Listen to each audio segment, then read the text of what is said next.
not go quietly into the night. We will not vanish without a fight. We're going to live on.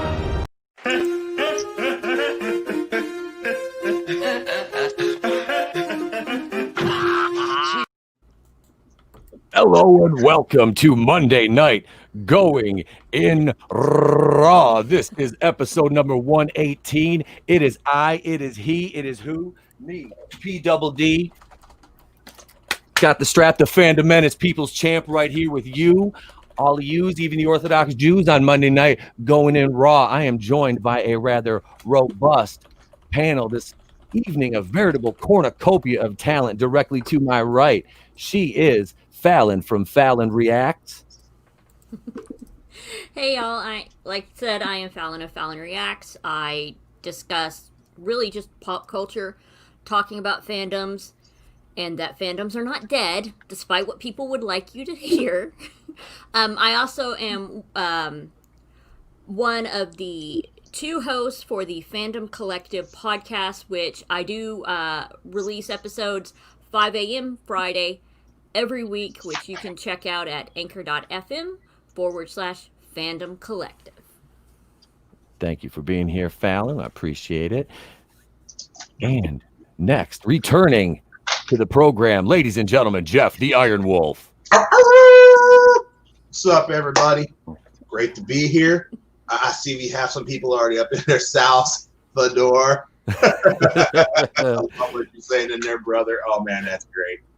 But I talk pop culture, I talk politics, I talk to anything that affects the people, just for the simple fact of we should know. And lately I seem to be on a Dune kick, because people just don't seem to understand Dune. No, it's going to be good, man. I'm looking forward to it. Thanks for joining us again, Geoff. Making their debut on the program respectively first, he is the Fandom Menace historian, ladies and gentlemen, author Stephen Walton. Thank you, sir. Thank you, and hail to the chat. I am glad to be up here with two YouTube alumni, two Fandom Menace alumni, Geoff the Ironwolf and Echo Base Network, two channels that inspired me to do what I'm doing. I am author Stephen Walton, born in the chats of the High Council, watching people like this. I'm glad to see you guys here. Please hit the like, please share out those links, and I plan to have a good time tonight. Excellent, sir. Thank you for joining us. I do appreciate it. And last but certainly not least, he is Nick from Echo Base Network. Man, how do I follow up with Steven's intro there? Just shout. Shout. Yeah, so I'm Nicholas Glenn. I go by Nick, but I'm one half of Echo Base Network. We do mainly Star Wars content, but we also mix it up with a lot of pop culture, video game stuff. You guys can easily find our channel by just searching Echo Base Network. We also got a backup channel called Echo Base Network Live, where we're going to be doing game streamings for Star Wars Squadrons that comes out October 2nd. We're going to be doing streams over there. We got a stream every Saturday night. And if you guys have not seen our documentary on the Star Wars sequel, narrated by Doomcock himself, you can go over to our channel and check it out. Hey, Nick, quick question. Yeah. You need someone else to fly with? Because I already have it pre-ordered, and I was actually going to do some videos myself on Star Wars Squadrons. Absolutely. We are opening it up to anybody that wants to jump in with us when we stream over there. For anybody that wants to squad up with us, Coach is going to be playing on PC, and I'll be on PS4, but it's cross-platform. So Anybody that wants to jump in, if we got room, we'll rotate people out. But yeah, 100%. Anybody's welcome to come hang out if you're planning on getting the game and playing it. Yeah, I'm on PC, but like you said, it's cross-platform, and I play primarily a bomber pilot because, as was said in the Flight Intruders, fighter pilots make movies. Bomber pilots make history. Yeah, very true. Very true. Unless you're a bomber pilot in The Last Jedi. No. Oh, Then you just get killed. And then, oh God, and then, well, you know. Get what you fucking deserve. Yeah, those weren't bombers. Those were flying cardboard boxes. Yeah. I don't want to sit and break down the goddamn Last Jedi. Oh God, no. This is good. Look, I'm not trying to have an EFAP stream tonight. All right. Speaking of EFAB, just real quick, speaking of EFAB, we're working on our next documentary project, which is the rise and fall of LucasArts, and it is going to be narrated by Mahler himself. Oh, Mahler, that's wow. That's going to be pretty epic, man. He really draws you in with those smooth Dawson tones, man. I'm telling you. And then just comes at you with a random F-bomb out of nowhere. Yep. Yeah. Oh, hey, Loki's Mornings of Mischief is here. Hello, what's up, guys? Nick, thank you. Frank Shawhan and the Wiener Dog Clan are in the house. Nice. Oh, I met him at the last Horror Hound. Okay, and there's superfan Adam Shawhan. Hello, sir. So yeah, we got some news to talk about here. Let's see. Do I have a news sound? I have a news sounder. Audio Jungle.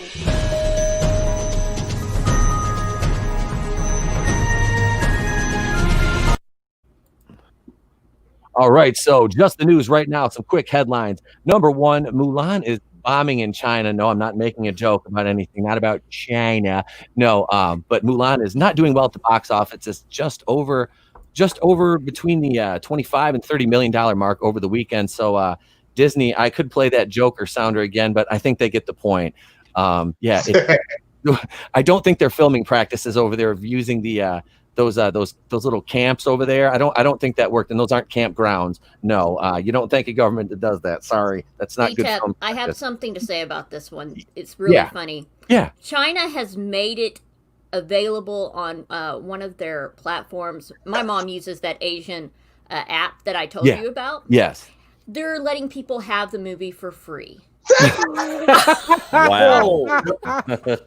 Oof. Camp thing.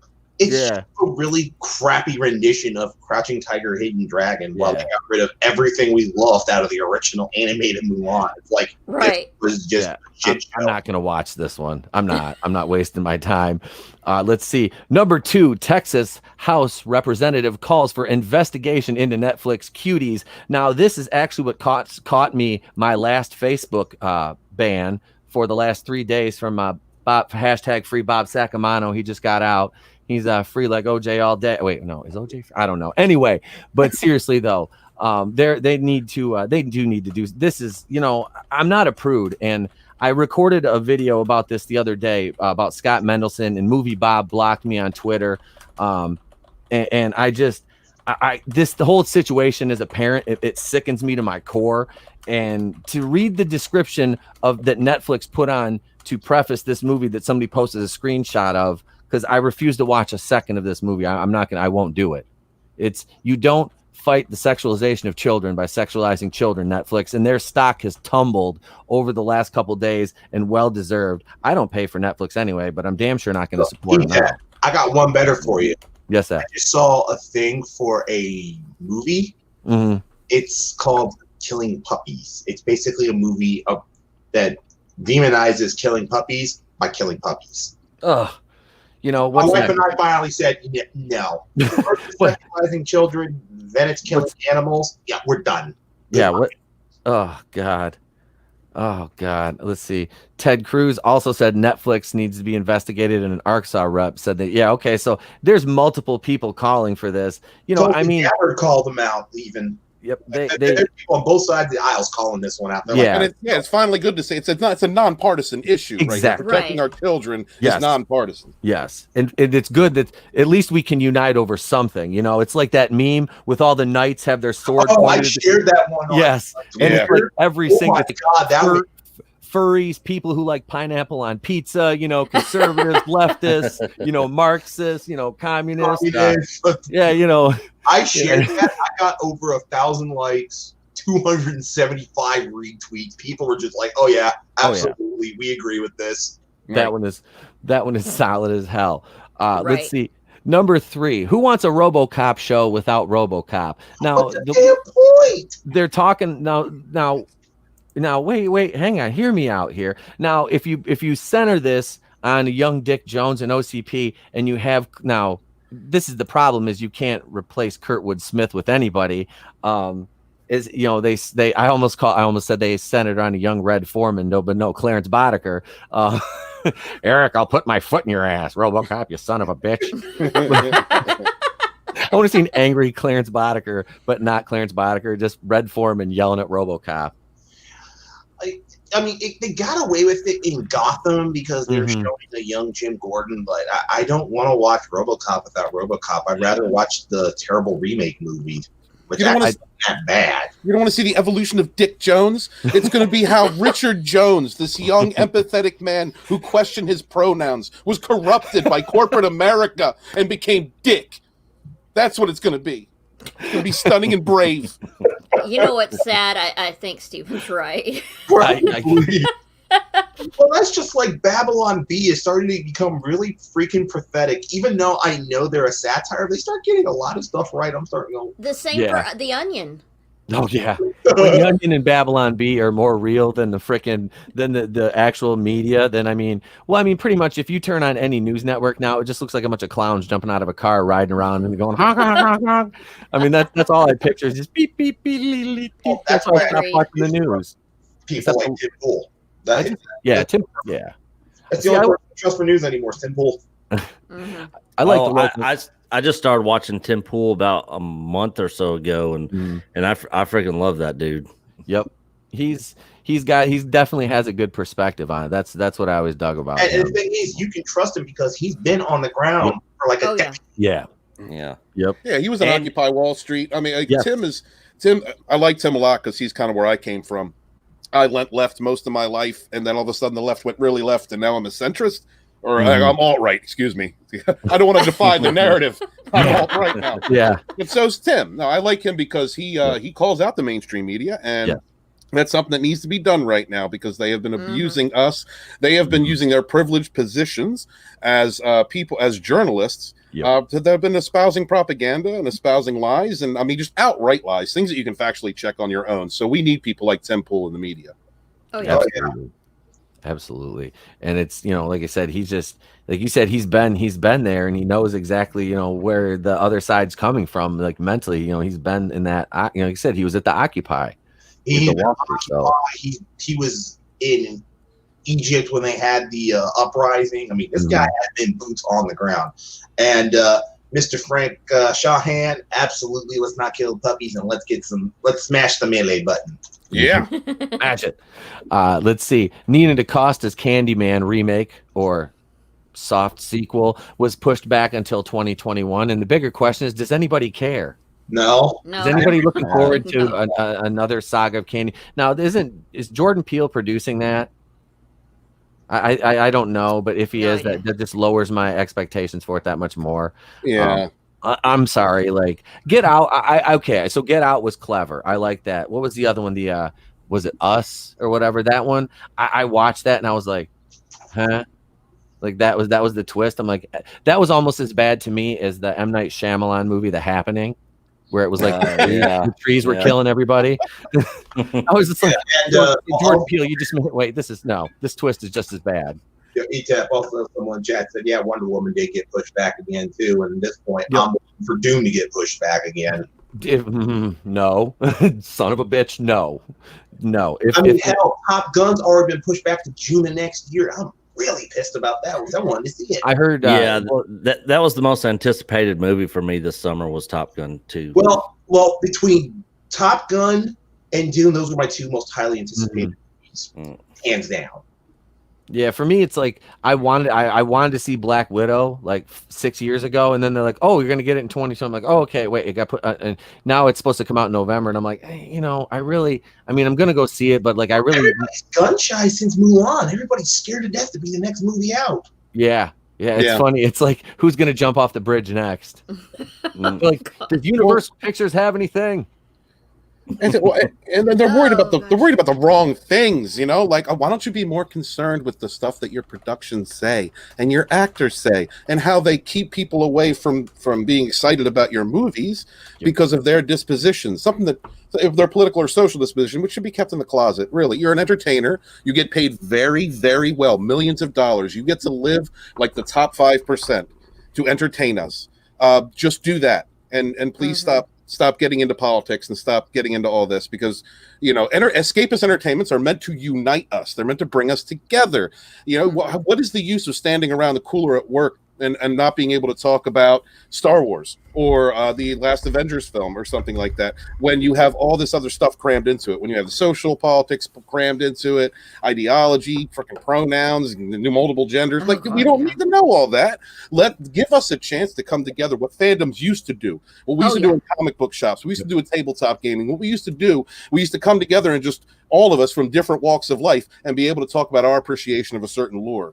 That's the issue. That's the biggest issue, in my opinion. Hollywood needs to stop being political. They're not politicians. They're adult pretenders. So go pretend and entertain me. Thank you, fool.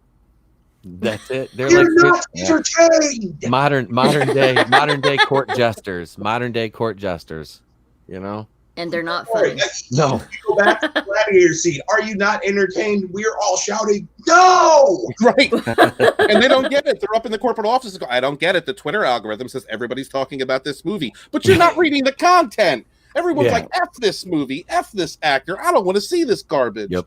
That is the biggest problem, is you have this disconnect between the people and the people sitting around the corporate lounges who are all talking about graphs. If you don't play the game, you don't get the invite to I guess. It's literally buying ass kissing. Well, look at okay, so like I want to upload this video. Just a segment of it. I recorded a video the other day when Scott Mendelson came out and defended cuties. Like, I mean, I sounded like I would say I sounded like Sam Kinison, George Carlin, and probably I don't know, maybe like those two are enough. Those are two greats. Like, like I mean, just the amount of F's that were flying. I mean, it was like a rage. That's all. I don't think I've ever been that angry. And I just, like, if I could put my hands around Scott Mendelson's neck, I swear to God that it was just like, dude, that you do not come out and defend that, So I went at him, and it's just like, dude, you don't like that movie. Like, the existence of that alone is just disgusting. It's like, how can this is the morality coming out of like the film industry. Like I said, you auditioned 650 children, 650 young girls for a role.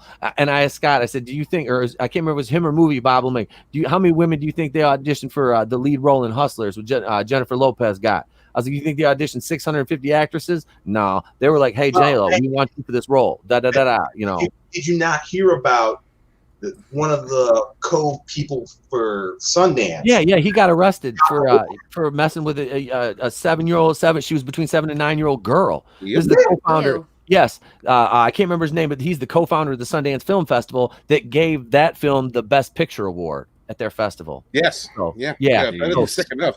Sorry, go ahead, buddy. No, I was just gonna say it all makes sense. You know what I mean? That's it. No, I'm sorry. Go ahead, man. No, you're fine, man. It does all make sense. And the fact is that 650 parents had their children audition for this. Now I hear it was by video. So I mean, still, you had these casting directors going through all these different tapes, looking for the most vulnerable girl that they could find, that they could sexualize and that they could present, and that's disgusting. And I don't care about that whole France is a different culture BS. Now, France is a different culture. I get European culture is a little different, but look, we all got to stand on the same line on this one. All of us. I don't care where you come from. This is gross. I mean, just because they're from France doesn't mean they're not a Western culture. Yeah, right.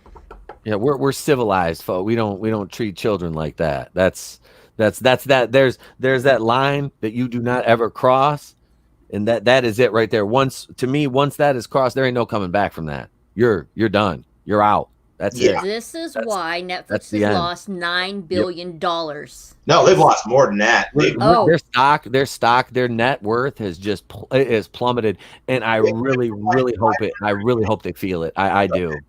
No, ETEP, I know they have. They've gone from like $540 per share. They're down below $450. If anybody wants to buy stock, buy now. It all depends on where they're going to get their information from. Are they going to get it from the access media and the shills that are praising them and calling people that don't like it? Stock market gives no Fs. One of the stock market gives no Fs. So what's the narrative going to be? Like, are they going to understand what the problem is? Like that is my concern.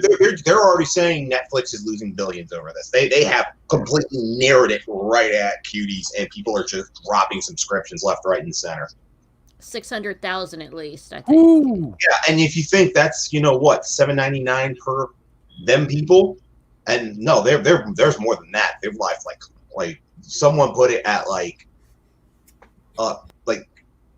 in a week alone over $8 million, and by the end of the year it's gonna be like $94 million of lost revenue. Oh, I love it. I love it. It's They just deserve it. that's Netflix is feeling it. I just Witcher basically bails on them and goes somewhere like Amazon. Charge me $13 a month to watch The Office on repeat, you sons of bitches. I'll show you. Oh my God. That's the issue. That's the problem. I ain't paying that much for The Office, you bastards. I like some of the Netflix only shows on there, but I've got limits. I'm rewatching Yeah. The Walking Dead right now. I literally told people to watch Cobra Kai before they canceled. That was it. Watch Cobra Kai before you cancel. And then on top of that, I'm in John Campia's Facebook group, and I got into it with several people over there that were like, why is everybody so mad about this movie? And I'm like, Wow. Are you freaking kidding me? Like I was going back and forth with these chuckle fucks over there that were like clueless, like how anybody, and I'm sitting there like, have you even seen the movie yet? I'm like, here. I've seen this clip right here. That's enough for me to see, and I couldn't even get to the whole clip. Two reviews of people who have seen it. Just some guy actually watched it, and what's her name? According to Christy? Sydney Watson. You haven't watched her stuff. She's a Australian American, and they were both like, it's worse than you believe. And just some guy said if it wasn't for the sexualization of children, it'd be something that was totally boring and forgettable. Yeah, somebody was talking about like the story. It's a good story of upcoming women's empowerment, an upcoming story or something on coming up in that world. And I'm like, that's fine if you want to tell that story. I have no problem with the story, but do it with some like 20-year-old chicks. Yeah, not 11. And it's like, that's fine and dandy. But girl taking a picture of her private parts and putting it online. Yeah, that's so disgusting, dude. Yeah. That's not And coming it's a of age. child. Yeah, this is a child. No. And then, from what, according to Christy, she did say she watched it twice so she would have all her facts straight before she said anything. Yeah. She says it gets worse because the little girl murders another little girl in the film. What? Well, she doesn't murder her. She puts No, her the girl into makes a- a little buoy, according to just some guy. But she does shove a girl who can't swim into the river. Yes. I like And grab then her. like great editing, miraculously a buoy appears that the girl can hold on to. But the main character didn't give a damn, just walked off. Yep, didn't fucking care. It was just like, wow. Like you can tell these types of stories. Look, you can have stories with that Yep. age group and it not be this. Yeah. You can even Right. approach this type of subject matter in a documentary Sandlot ring style. a bell? But you know, if a coming of age story is like 16, that's 16 candles. Yeah. That's Yep. a coming of age Yep. story. Not Not I this. like 11, that coming not of 11. age story. Yeah, but like hell, even Sandlot was a coming of age story of Yeah. sorts. And they were like, yeah. what, 12, 13 at best? Yep. But it was funny, it was still wholesome, and who can't forget the 4th of July at night baseball game? Right. One of the greatest things I've ever seen. Damn, man. Well, they weren't twerking. That's the problem. They needed more twerking. Yeah. Dancing madness. No, John Campia tried to turn this thing into a left versus right thing. That's what a lot of them are doing. They're trying to. Yep. The alt-right is upset. Will you stop with that? Yeah. Like, I'm a centrist, moderate, libertarian. I mean, this one guy said that there's this one Masterson, I think his name is, who's a libertarian who is defending it hardcore under it's art, it needs to be protected. And I'm just like, look, I'm a libertarian, and even I realize, and I'm also a father. There's just certain lines you cannot cross. Yeah. You know what? When I hear the words "it's art, it needs to be protected," I think he's got a bottle of lotion next to his computer. That's what I think. Yep. This is sick. Ugh, You can't see it gross. in any other way than for what it is. It's child exploitation. Needs to be taken down. This is not art. South Salvador. Yep. Great. Lord of the Flies was great. Right. Or like Piggy. 100 no. kids that fall from, come down from space, after Earth's been irradiated and all that. Sal, I am digging the Avatar, bro. That is awesome. Oh, Yes, it is. Oh, you missed the post of his where he said the first time he ever went on live stream was with me when we were on World Class Bullshitters during the veteran stream. Nice. And, Ethan, he's doing okay. Poor little bugger has my sinuses, and yeah, it's late sinus season, so he's not been. Yep. But we finally got him on baby Benadryl, so he's doing way better. All right, so we'll stop talking about cuties now. Let's see. We'll go on number 5 here. If anybody is familiar with the show, Jeremy Tardy leaves the show Dear White People because of discrimination. Yes, a show meant to fight discrimination, and apparently Mr. Tardy is one of the actors. He negotiated his contract and was not able to get more money than one of the white co-stars, so he got mad and he left the show. Oh, good. So, yeah, and I believe this is the final, fourth and final season of Dear White People. I wasn't even aware it was a show. I just saw this headline and read the story, and I was like, "This is funny." I feel like Palpatine, ironic. Hey, did you hear that changing the Kardashians after 14 series is now over with? And I'm like, yes, thank God.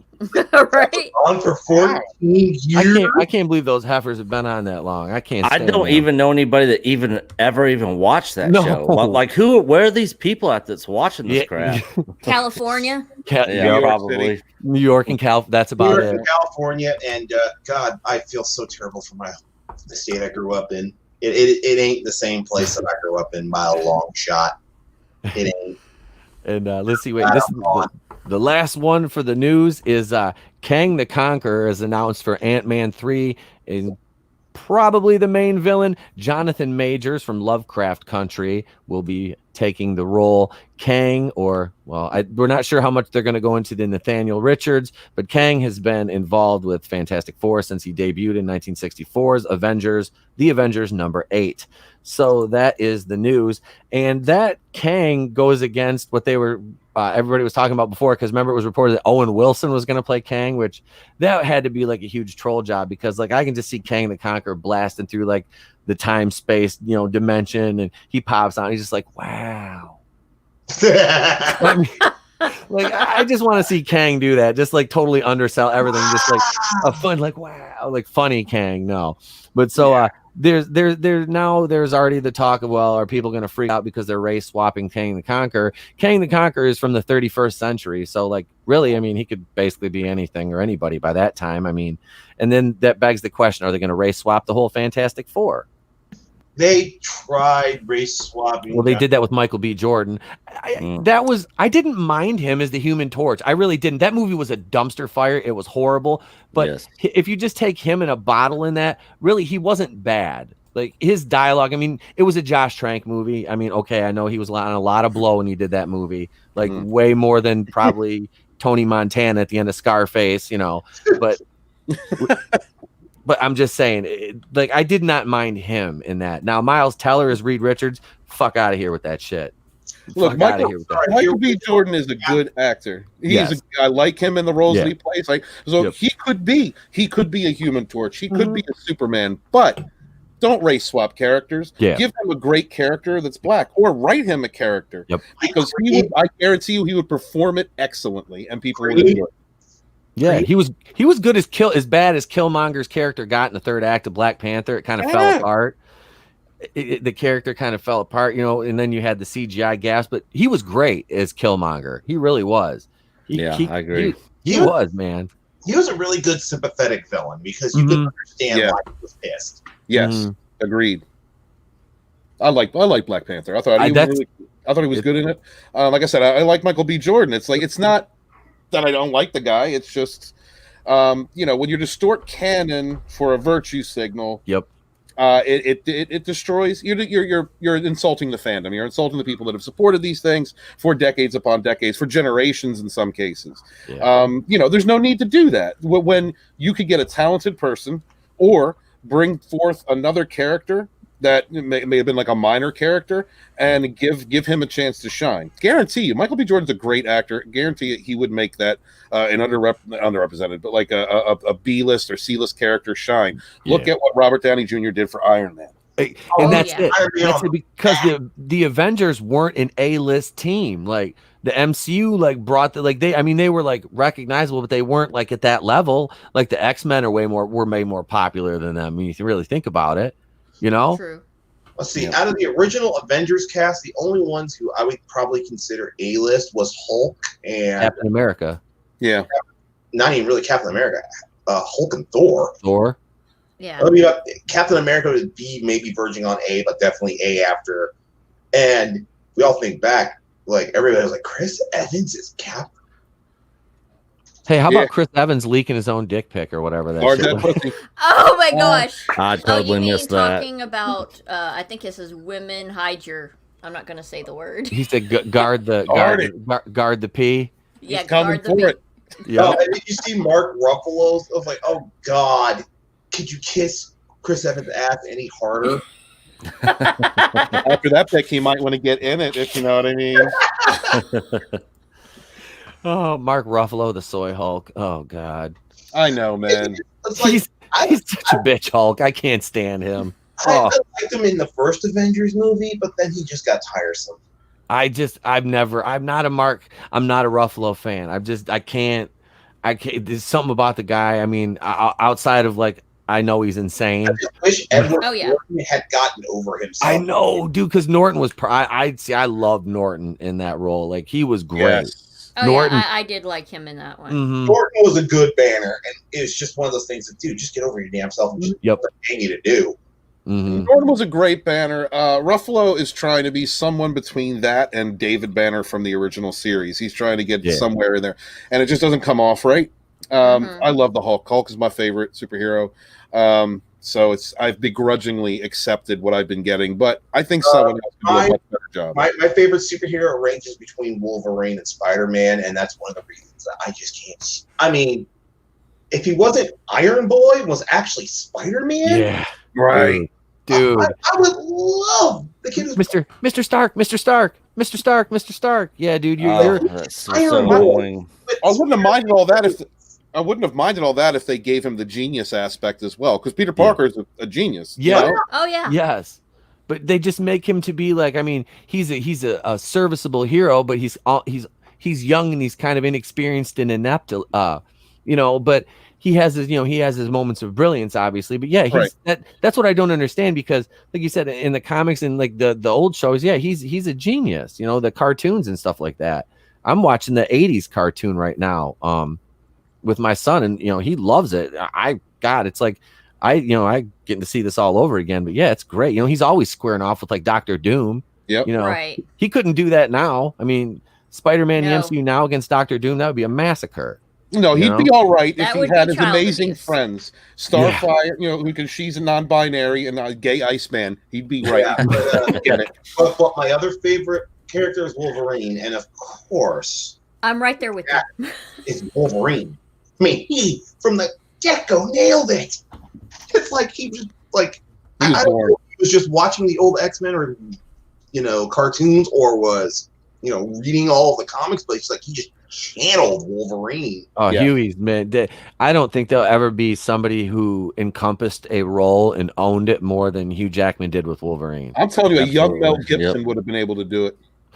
That actually, Hugh Jackman. that would be Oh, I interesting. love you, Jackman. I'm kind of on that. I Maybe think not a sure. young Jack Nicholson, would have done a good job back in the day. Shining Jack Nicholson, maybe. Yeah. Is it wrong? I want to Shining see. Jack I want to see Danny DeVito play Wolverine now. But no, I want to see the young girl who played, the Yep. Wolverine. I would X23. Yeah, she was X23 in Logan. Wolverine, because Mhm. I think she is something spectacular. She did great. Oh, she was awesome in Logan. Yeah. Absolutely. And oh god, wow. And as much as it pains me to do this, while we're on the topic of the MCU, there's something we do every week. And before I do that, I'll share something pleasant with you. Next Monday, I'm gonna go solo for this now. Next Monday night, right here, is a special night on the channel. Myself, Nick Utam from World Class Bullshitters, and Jared the Barbarian, my co-host from the Super Happy, Terrific Fun Time Pro Wrestling podcast that's been shelved for a while. But we're going to be joined by Miss Jennifer Thomas. Now, if you're not familiar with Jennifer Thomas, there's a link to her Twitter and YouTube channel in the bio or in the description of this video. She is a former WWE developmental talent. She is the owner of SessionGirls.com. She is a pretty much just a badass all around. But here's a sneak preview of Miss Jennifer Thomas. For a ride. Holding her in the air and the big suplex. Beautiful advance there. Oh, switches over. Oh, nice. A wrestler standing 5'1" inches tall. Yes, so Jenny will be joining us here next Monday night from 8:30 to 10:30 for the entirety of the show.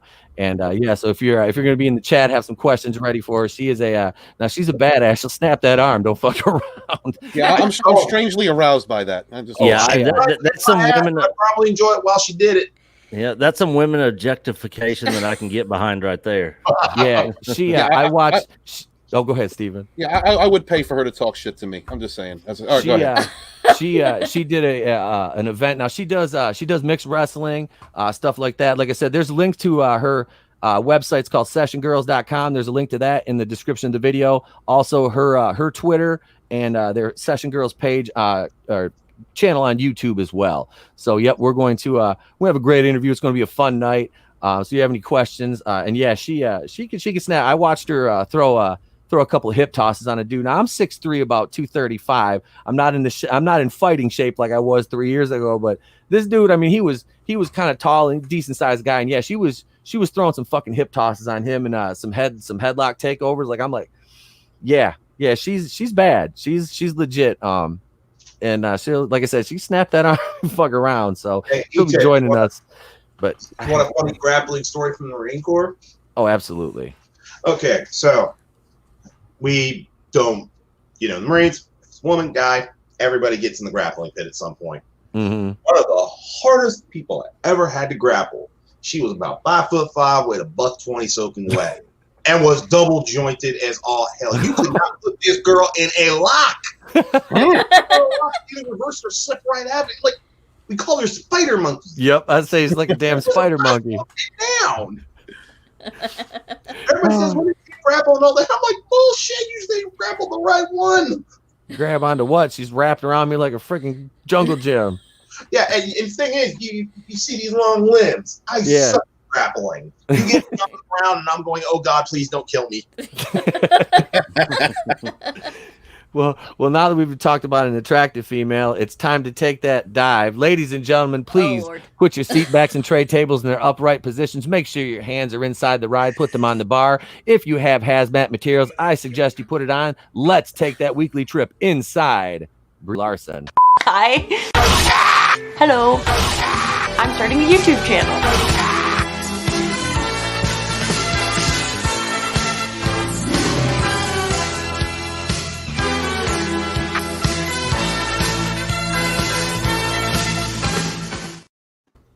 Sorry, I love that. Everybody needs sanitizer now. Oh my God. Yeah, does anybody? I have lousy powder.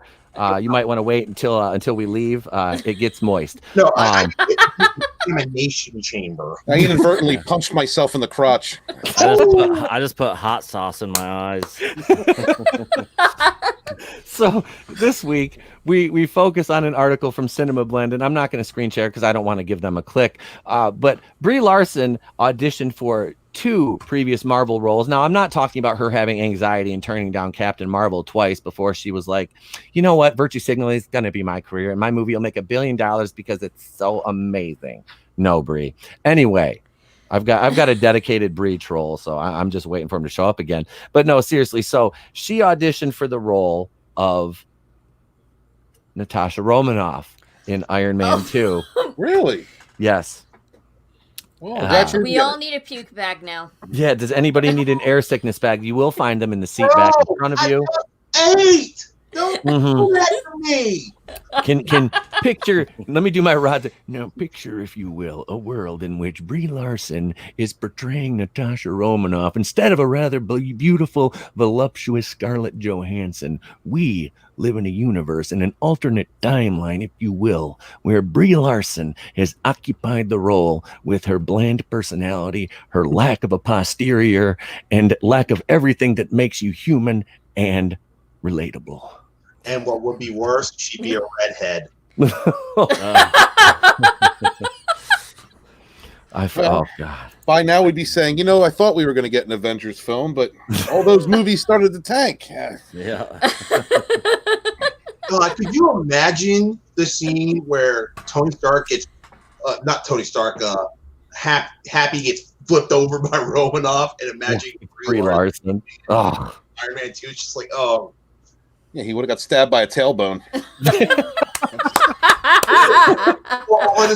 When Scarlett's walking down at the end of Iron Man 2 kicking the shit out of everybody, could you just try to imagine Brie Larson doing some of those stunts and be like, it'd be as cringy as the motorcycle scene. Oh my God. Or the probably scene have more of those. Oh, guys, you want to bleach your eyes out? The scene where she's getting dressed in the back and Happy's trying to sneak a peek. Oh. No, thank you. It would have looked like a 2x4 pulling a freaking plastic bag over it. It's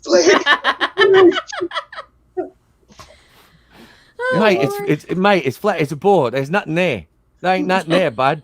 It's Thank you for flat. that imagery. I might now need medication in order to get an erection. I appreciate that.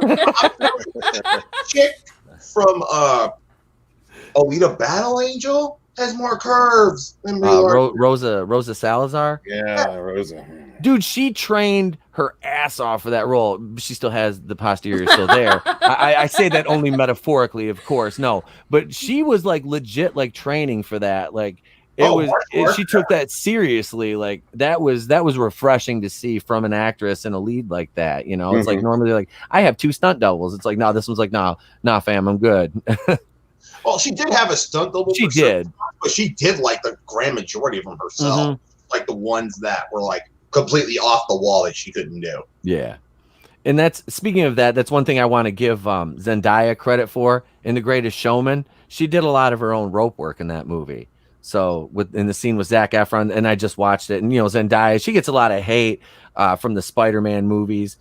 She's not the best. Let's face it. She's hashtag not my MJ, but as an actress, she is a talented young lady. I'm looking forward to seeing her in Dune. I'm wanting to see what she can do with the role of Cheney, because yes, I know a lot of people are expecting kind of what happened in David Lynch's for Cheney when she was that flat and one-dimensional. But I've seen the 2000 miniseries where Cheney has a way bigger role and way more to do, and I hope that Zendaya can pull that off. I think she's got the look. It's just, can she live up to the role? Well, see, there you go again with Zendaya. Just like what we were talking about, Michael B. Jordan being the Human Torch. Like that wasn't. They put her in. She's not MJ. She's not our MJ, but she's a good actress. I have no problem with her acting. I've never seen anything with her really in it, so I have nothing to base it on. But I'm willing to give her the benefit of the doubt. She was awesome in The Greatest Showman. Like I said, man, she didn't have a huge role in it, but she was really good in that.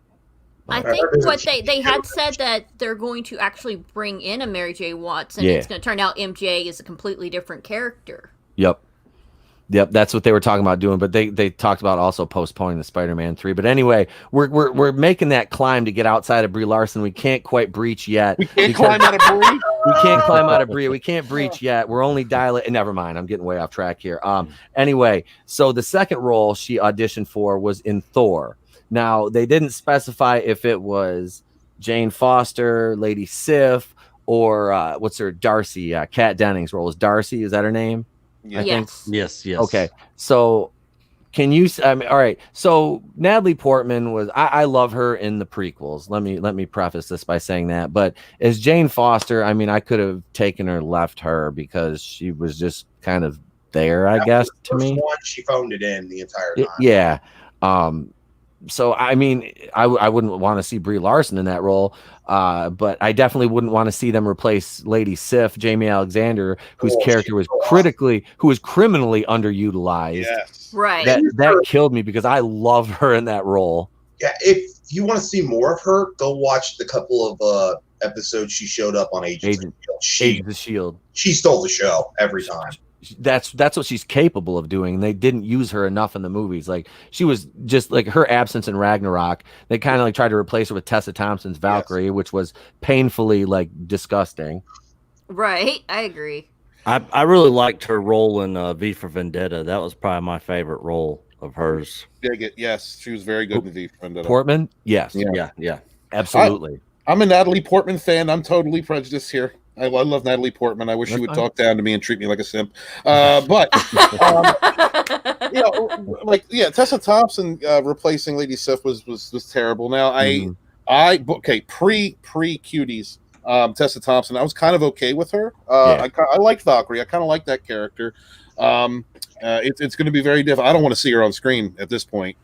She defending garbage like that. Well, and, not even just defending cuties. It was that whole Men in Black International. It was just like, oh god. Yeah. But you know what? So you get virtue signaling out of these people all the time, and it's like having to dodge headlines, and it's kind of hard in our business because we make videos and we talk about these types of things. But you got to a degree, you got to put your head in the sand in order to enjoy some of these entertainments. Well, that's just like I just finally sat down and watched Bill and Ted Face the Music, and there was even some social justice in that. And it's like, come on, guys, really? Like, I'll give you the greatest example: the Council of Elders. Did you notice one guy on that council? Even I haven't seen it yet. I haven't seen it yet. I haven't seen it. They were transgenders, Jeff. They were up there. There was no gender up there. They were all gender neutral. They were eunuchs. But no, that was about the only thing though. I gave Face the Music about 7 out of 10 personally. It was better than 2, but not as good as 1. Well, it was a nostalgia film. Like if you grew up with Bill and Ted, like that's what the film was, I think, more geared toward. Those people that, like me, that grew up with those two films. Right. So I definitely, I gave it a higher rating due to nostalgia. But if it was a movie, like a general movie, and I'd never seen them before, and this movie had come out, it wouldn't be, I wouldn't praise it nearly as much as I have. But to go a little bit more off topic, the best part of the movie was Billy and Theodosia. I thought they were hysterical. Oh yeah, we're great. Yeah. Absolutely. And at certain points they outshined the dads, but on other times they were just like the perfect complement to their dads. Well, they mimicked them, they actually tried to mimic the actors playing those parts, like their daughters, like they would have if they had grown up with them. So I really appreciated that, and boobs on the internet, and great actresses. Great actresses. Oh shit. Well, all right, so Brie Larson, we're done with you. Let's get out of here. Hi. Hello. I'm starting a YouTube channel. Okay, there. We're good. We're good. I promise. I won't make you guys do that again. Sure, Dan. I love Geoff's shirt. It's really appropriate right now. Yep. Just one of my many. So, with that being said, we can kind of dive into our first main topic of the night, and that being Daisy Ridley basically going fucking I don't give a fuck mode and canceling the sequel trilogy by saying they didn't have a fucking plan the whole time. I was finding out shit while we were shooting. It's like, we all knew this. Huh? This is something I knew was going to happen when they were all released from their contracts. Because Oscar Isaac was like, don't call me. Don't talk to me. I'm done with you people. And then John Boyega, he was almost there. He was this close to greatness. Then he had to drop, because I was black. And it's like, no. I know. I was like, is John Boyega? I did a video a while ago. I was like, is John Boyega secretly fandom menace? Like, is he like he was going hard in the paint on him? Like, ooh, look at John bringing the fire. And then he does this last one. And it's like, oh, you ruined it, John. Everybody, the fandom menace is like, we already knew this, but like, Star Wars Theory. Oh my God, I felt so bad for him. Oh yeah. I just woke up. Bad for him. Yep. Because I know he's not quite fandom menace like us. He just tries to stay neutral and just tries to, live and love Star Wars, and I respect that. But he was so heartbroken when that interview came out. Star Wars Theory was leaning in our direction. He understood. It's kind of like Thor Skywalker. Like he eventually woke up. He was leaning in our direction, but he had that great Vader fan film, which was an excellent fan film. Oh, God. And I'm sure I don't have any personal or private information. I'm sure he got a phone call or a nudge and said, hey, if you want to continue doing this, you need to lighten up on the sequel trilogy. And then you saw a change in Star Wars Theory's attitude.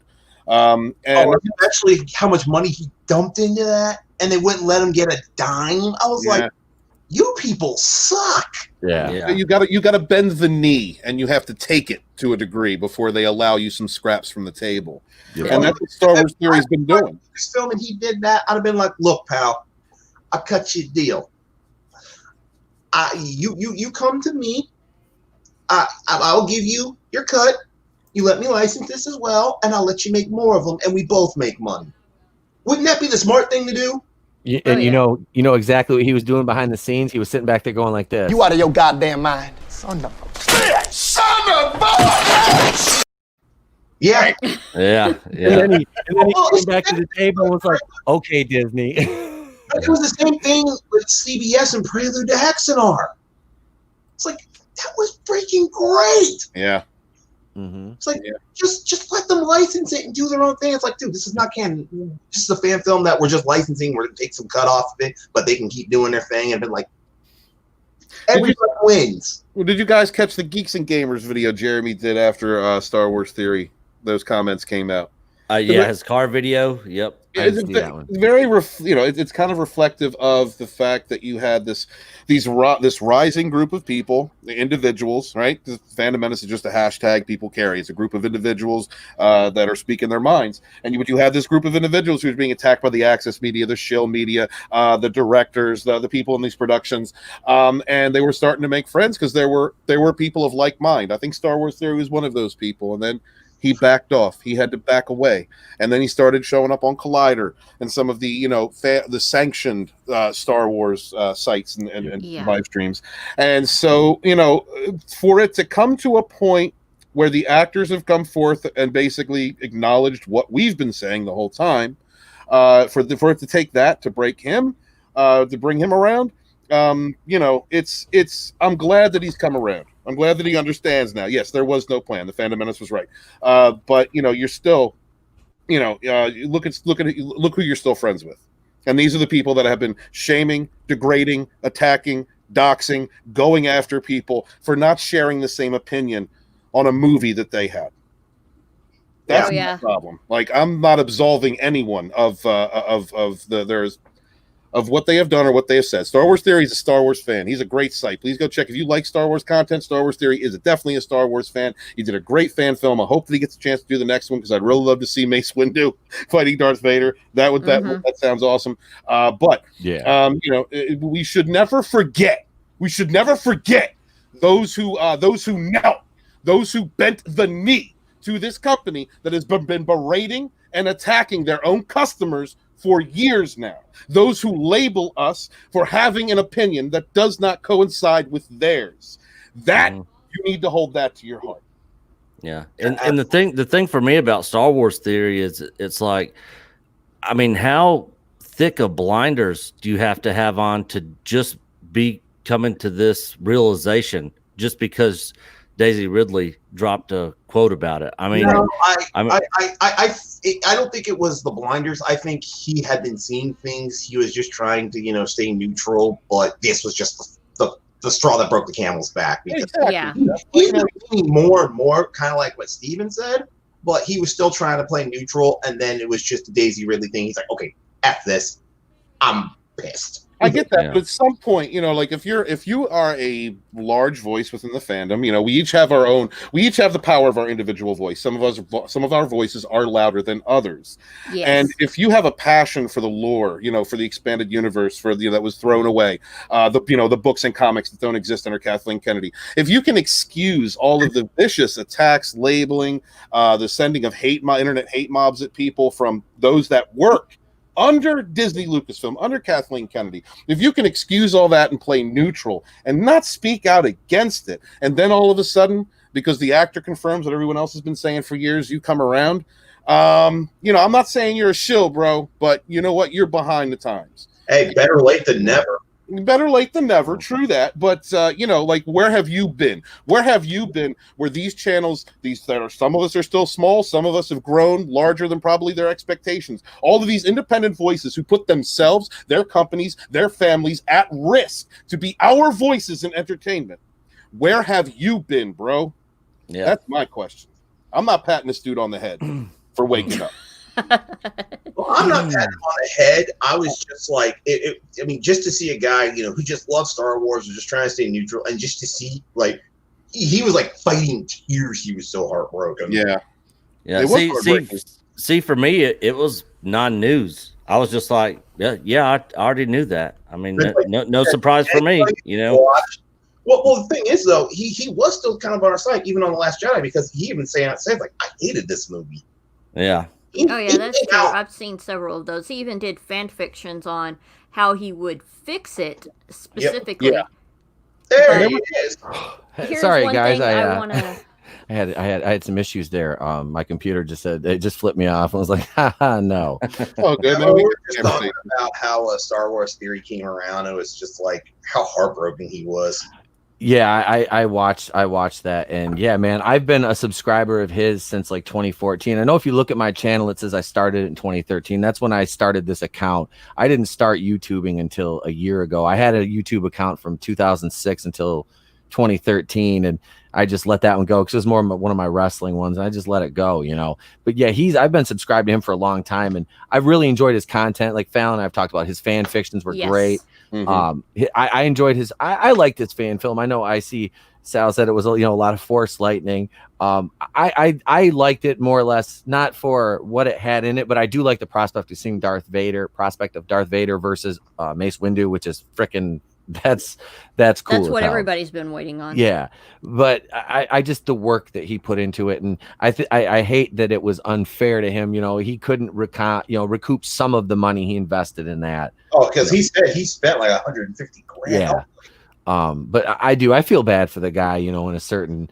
But yeah, you're jumping in bed with Collider and shit when you've got guys like Christian Harloff at Collider that openly, I've busted my ass being a Star Wars fan for what he say, like 4 years. It's like, dude, fuck you. Fuck you, bro. Like you don't bust your ass to be a fan. You're just a fan. You love you love the material. Right. It's not hard work to be, you don't. He busted his ass to be a shill. Yes. That's it right there.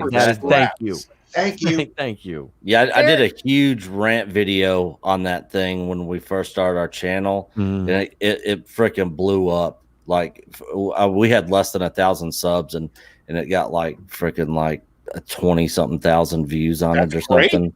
That's awesome.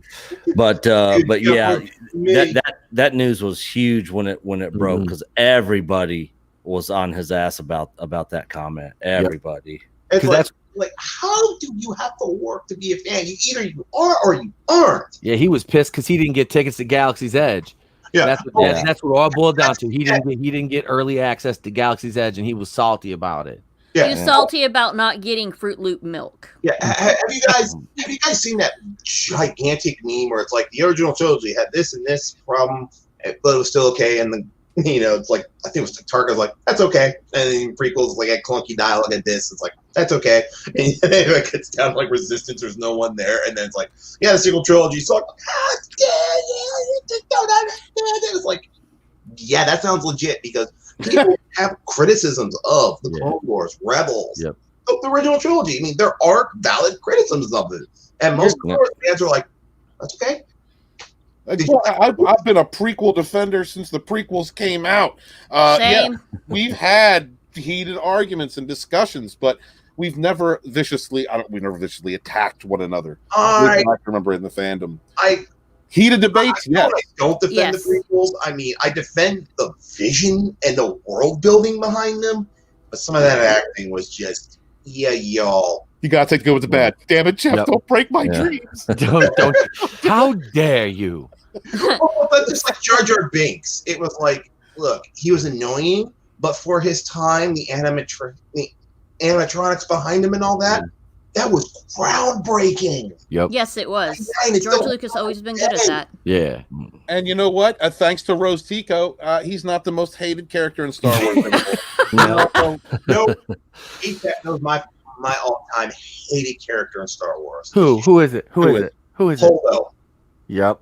Oh yeah. Space Marine. I detest Holdo. You can make Holdo Adam Holdo. I don't care. What was that, Nick? Admiral I've ever seen. And I was just gonna say, it's almost like George Lucas sold Star Wars to Disney is payback for all the hate he got from the prequels. Yeah. Hey, I'm selling it to here, so go ahead and look and see what these people do with it and see how much better it is. Because after the sequel trilogy, I was like, God, man. I'm really starting to enjoy the prequels at this point in time. I mean, hell, Revenge of the Sith is my fourth favorite Star Wars movie. Granted, it's number 3 for me. It has some very number 1. dialogue, Number 1. but Is it? the story I was respect amazing. that.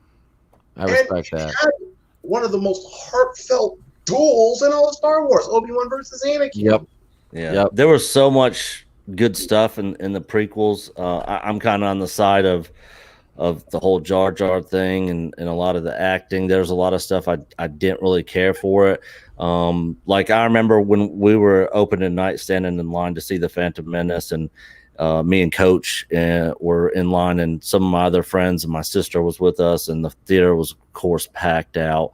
And we got out of it, and we're like, "Oh yeah!" And then one of my friends was like, "I didn't really think it was that good," and we were like, "No, it was awesome." And then I watched it a couple more times. I was like, It was okay. I mean, yeah, save that movie was Duel of the Fates. yeah." Oh, go ahead. I was just gonna say, I was like, so when all the news was coming out about the prequels, you know, when you hear about this stuff, and I'm sure everybody did it with the prequels and with the sequels as well, but you kind of have your own vision of where it's gonna go and what it's gonna be. And then when it's something completely different, you're like, I don't know, because I always thought that we were gonna get, you know, from the Phantom Menace part of it at the beginning was a grown up Anakin, Obi-Wan, the Jedi Order, all that sort of stuff. Then the second movie would be him turn to the dark side, becoming Vader, and then the third one was him as Vader, you know, in the Empire, and we were going to see more of that. That would have been so good. I like the direction of what they went with finding it in, and then pretty much the ending of the training and the start of the Clone Wars. And then it was really nice that the Clone Wars TV show, even though it had its problems because I read all the books and was talking to Phalon about that, where they basically threw all the EU books. Oh yeah, and then claimed it was their original ideas. Yeah, and I was just yeah, and for a lot of people, the Clone Wars really made the prequels even better. Oh, they did. You know? Yeah. I mean, Cad Bane and Tanaka, Hondo, two of my favorite characters out of the entire animated. They were all. Cad Bane was too cool for school, and Hondo was just hysterical every time he got on screen. It's me, Ryan Johnson. You man babies. We're supposed to be talking about the sequel trilogy and the greatest, most subversive movie ever, The Last Jedi. You don't understand it because you're all neckbeard piss babies. Somebody grab his wig and set it on fire. Help me. Okay, so there's something I wanted to bring up. It's a thought I brought up to Flipped Out during the live stream. Not live stream, the podcast. And with how they're coming out and saying, oh, there was no plan and everything, which everybody knew. It seems at a curious time that they're so close together, and she blurted it out like that. I'm just wondering if it's a trap. No, that was basically her. I'm sick of Lucasfilm and I'm sick of Star Wars. Here's my he just dropped my pack and throwing it in their face. But I'm just wondering if we're going to hear more of it from the other stars really quickly. That's what I'm concerned about. I wouldn't be surprised. I mean, Mark Hamill was dishing it out from The Force Awakens. You know, before The Force Awakens was even released, he was saying it the whole time till they made him shut up. You know, and then then he came out and apologized for saying anything bad about the sequel trilogy. Yeah, I love the first few interviews for The Last Jedi, and then they shut him up, and it's like, wait a minute, let the man talk. No. The white slavers had to come in and shut it down. Right? Yeah, the white slavers. Yeah, I'll agree. What? Oh God! Don't even get me started on the Last Jedi. I'll rant for an hour. I have not, you sons of bitches. I was at a coffee shop having tea. That's right, working on my next I need script. some propane. I'm working and a on a lighter. Hoth trilogy. I'm gonna fuck that up too. Also, speaking of on the same topic, if you guys remember, Ryan Johnson came out and tweeted that when they came to him for The Last Jedi, they had nothing. Mm-hmm. He basically watched the movie, of the first one of The Force Awakens, and then wrote the story in his own vision, and his own idea. So he came up with that on his own. There was no plan from start to finish. Well, No the thing outline, is, no nothing. Kennedy gave him carte blanche. Yeah. The problem is, it's like I had to explain this to Jeremy Griggs of Geeks and Gamers one day. Producers for an entire vision are everything. And now I'm going to go to a different franchise. Star Trek's 2, 3, 4, and 5. All pretty much the brainchild of Harv Bennett. He steered the ship in one clear direction. I mean, he let directors direct their movie, like, with Leonard Nimoy and, 3 and 4 and Nicholas Meyer in 2, but he steered the ship and kept it in a cohesive vision. That's why you can consider Star Trek's 2, 3, and 4 as pretty much their own trilogy. There was nothing like that from Kathleen Kennedy over 7, 8, and 9. No. Nothing. Well, like Daisy said. Look at the original trilogy. I tried to explain this to people. Everybody says, "Oh, there was a plan." Like, no. George Lucas, when he made Star Wars, had no clue he was going to be able to make Empire. But and the thing is, he wasn't the director for Empire Strikes Back, but he was the producer, and he kept a unified, straight vision of what it was. Irvin Kershner did Empire. Yeah, but George had strict control. Before he went. Yeah. Well, yeah, he was that was his universe, and that's the thing that I look at from episode, the prequels and the original trilogy, is that's just, it's layer on layer, it's world building, that's his universe, and then you have you take his universe and you're giving it to somebody else, and he laid it out for him, said, this is what I've got, well, we want your treatments, we want to be able to call you to consult, you have to you make yourself available to us, but we don't have to use what you give us. And it's like, so you're doing reshoots up until 2 weeks before this movie was released in December of last year. They admitted that that they didn't have it finished, or they had just wrapped it in like late November, and this came out the 20th of December last year. They changed Rey's parentage around how many times, and God bless Daisy Ridley. She seems like I've said this countless times, a lovely person. I watch interviews with her. She seems like she's really cool. She just got saddled with trash, just garbage. Yeah. I mean, my God, there's only so much an actor or actress can do to translate what the writing that they have, presented to them looks like on screen. And the thing is, Etep, you go back to when they announced Force Awakens and they announced who was directing it. Mm-hmm. At the time, they said J.J. Abrams, coming off of Star Trek, and I'm like, this is the movie he should have always directed. This is his vein, because he made Star Trek look like Star Wars. I was like, well, let him direct a Star Wars movie. Right. Then we got done with Episode 7. I was like, why the hell did he rip off A New Hope? Well, we found out that he was a hack, is what we found out. Mystery box. Yeah, and then I started watching New Talk, and it's like he's just that's all he does is rip off other people and just throw a mystery box, and it's like. Okay, I have a question. So you say he rips off. What about regarding Henry? He wrote that. Okay, you got me there. Probably about the only original thing he ever did. I'm looking. I was like, regard, what the hell is that? I mean, okay, Harrison Ford movie. Well, look at Into Darkness. It's just almost a direct 180 inverted ripoff of The Wrath of Khan. Yeah, yeah. So he's. Tell me I'm wrong. It's changed. Okay, Crowder, change my mind. But see, no, this whole and it's sad too, because it's like they could have really brought something great to an entire new generation of fans, and instead you weaponized you weaponize this, beloved IP, turn the fan base in half in the center of this shithole trilogy, and then it's like, you try to demonize us, and it's like you're losing your movie made quote unquote $1 billion, but I mean it's just like it's garbage. Like I have no desire to ever watch any of them again. But the first one made records. It did. The highest grossing movie the Avengers came out. Yep. It's and the thing is, it wasn't because of for creative differences. It wasn't because of a creativity problem. Well, it was a creativity problem, but it wasn't because they poured their heart and souls into something. They wrote something. They tried to do. They tried to push the boundaries of special effects and storytelling, and it just fell flat. It wasn't that. It was the pressing of an agenda.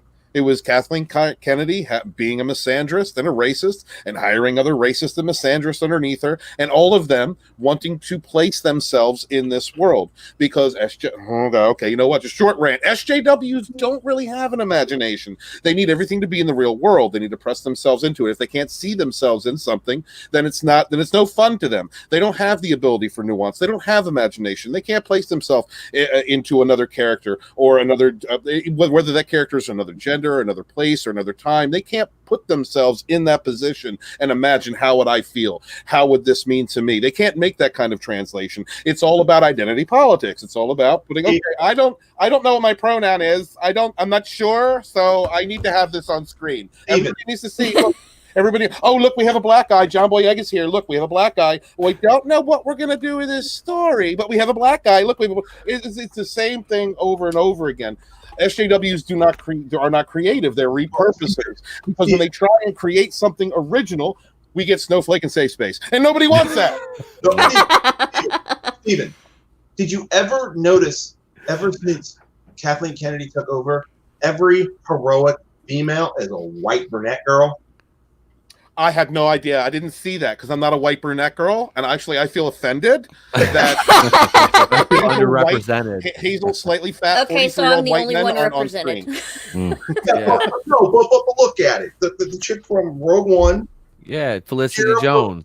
Kira from Solo, and then Rey. They're all brunette white girls. Well, and Kathleen Kennedy living her power fantasies. Yep.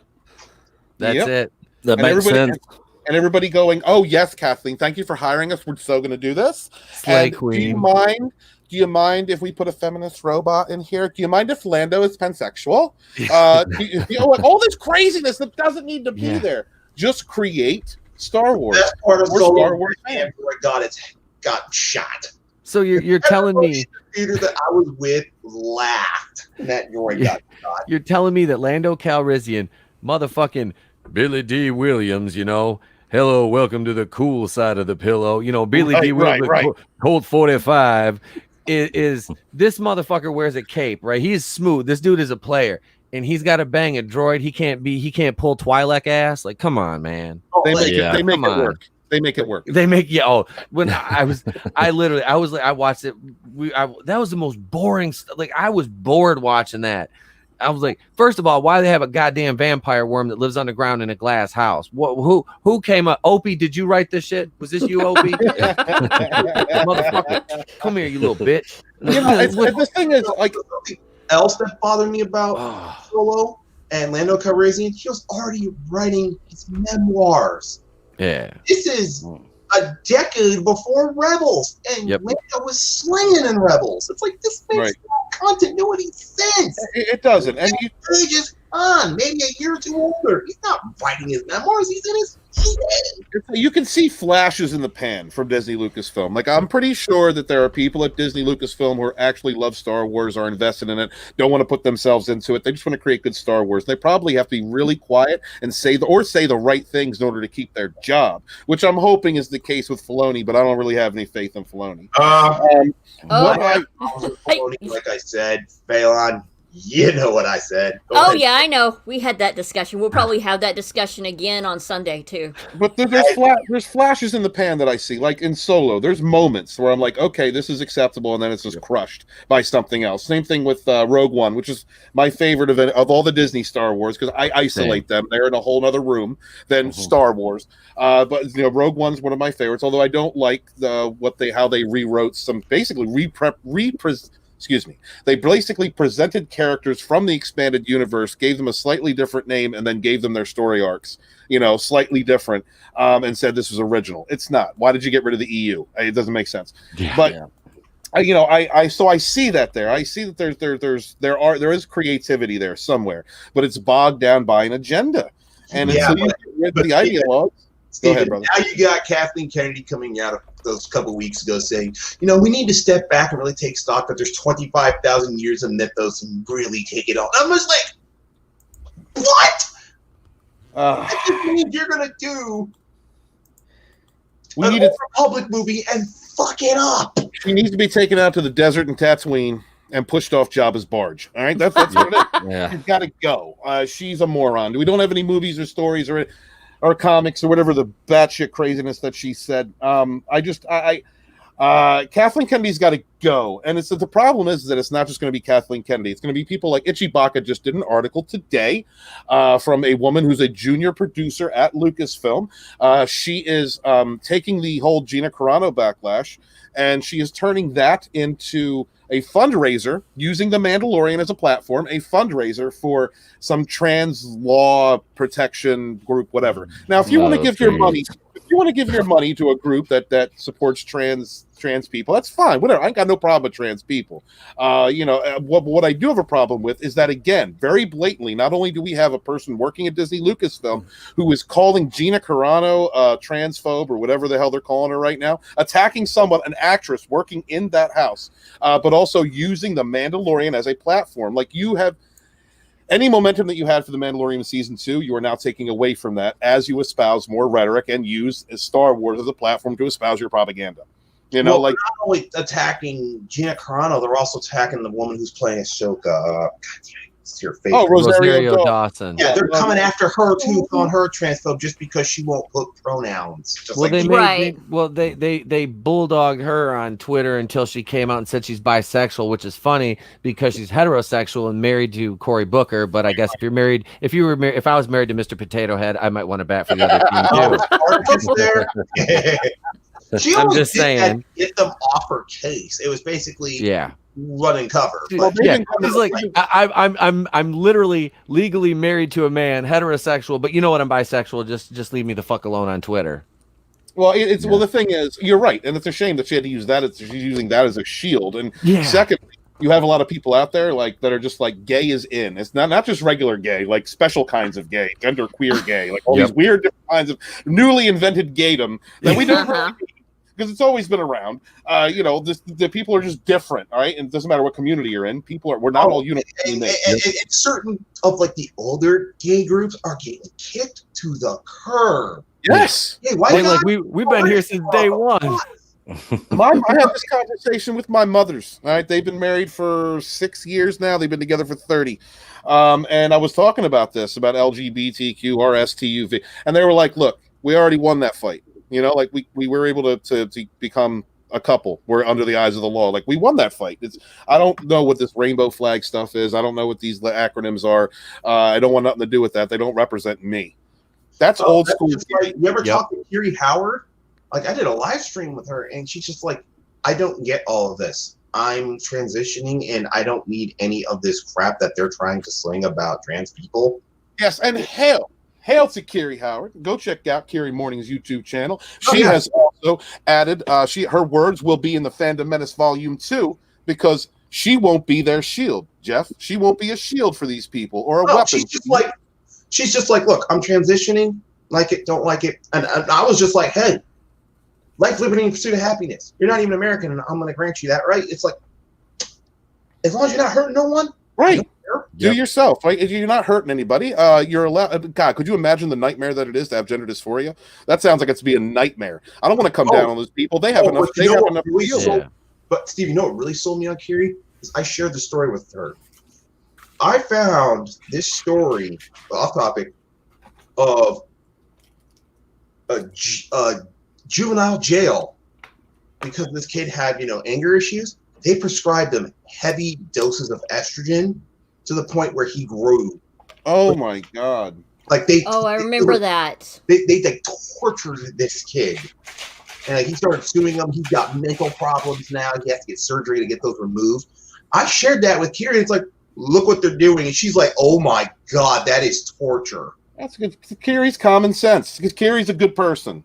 Yeah, and most trans people you meet like that are just people. Absolutely. My Aunt June, who transitioned while I was a child into my aunt, is a good person. Doesn't want nothing to do with this. Doesn't understand what's going on. It's all about virtue signaling, using people as shields. They've been doing this since Gamergate. They've been doing it since Gamergate. And it's usually privileged white people who are coming out and speaking out for trans. Yeah, I mean, blast for like the last month. It's disgusting. It's all about division. It's all about creating divisions. It's a generation of people. Look, all right, our generation, we didn't really have anything to fight. We were kind of cleaning up after the generations before us and really just coming together as people in the 90s. So they had to make Fight Club to let us know we were a useless generation. Just we started beating up each other. That's goddamn true. This generation's just like, oh my God, we need to be oppressed. We need something to fight. I'm not going to know my pronouns. That's like one of the persons I went to high school with, who I thought the world of, and I thought, she was going to be a congresswoman or a senator or something like that. Literally told me one day I needed to check my privilege because I didn't believe in white fragility or white privilege, which to me is a more genteel way of saying white supremacy. Insane. Come at me. But no, it's like, take me, for example. I'm half white, half black, which doesn't mean much, but my maternal side is black side. My grandfather turned 18 in 1926. I turned 18 in 2001. That man was oppressed. I never have been. Because in his day, I could not have joined the Marine Corps. First black Marines didn't show up until 1943, Mont 4-Point Marines. Nor would I have ever come anywhere close to a top security clearance. Not within a light year. God bless you, Geoff. Thank you for your service. Yeah, thank you, man. You don't have to thank me. Yeah. Y'all spent 2 years in Hawaii, so I should be thanking you. Brought to you by our tax dollars. I got to live. You know where they used to play the Pro Bowl in Hawaii all the time? Yeah, in Honolulu. 5 minutes away from it in Pearl Harbor housing. Yeah, my brother's in the. I got to, I drove by, the Arizona Memorial like almost on a daily basis. Your brother's over there, Nick? Well, my brother's in the Air Force, and he was down in Pensacola, Florida, stationed down there, which was nice. Pensacola's so great. I went to school there. Yeah, Lord. But they just transferred him, and now he is in Fairbanks, Alaska, for 4 years.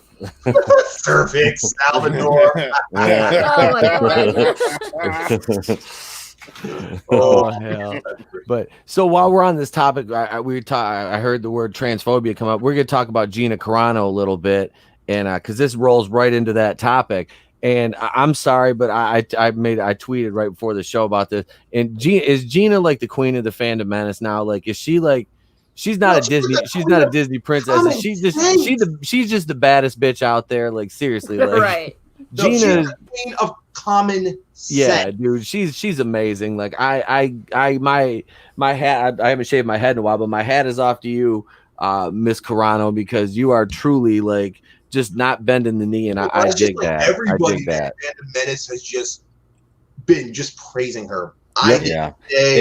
General Qatar, Geeks and Gamers, RK Outpost, we are all just coming out in support of her. If they kick her off Mandalorian, I'll be done with Mandalorian. Yep. I'm sorry. I think they would probably kill that. That would kill that show faster than Netflix is dying. Yeah. Oof. I'd be done with the Mandalorian, and about the only Star Wars content I would even really remotely even consider myself a fan of anymore would probably be Star Wars: The Old Republic, because I still have my account and I still play. Mm-hmm. But that's like my last bastion. If they kick Gina Carano off, I'm just done with Star Wars except for School Tour until they kill it. Gina Carano is a wonderful example to the idiots working at Disney Lucasfilm of standing up for your values without preaching about your politics. Yes. She's not coming out against trans people. She's not attacking anyone. She's completely defending herself. Yep. And the fandom has gotten behind this.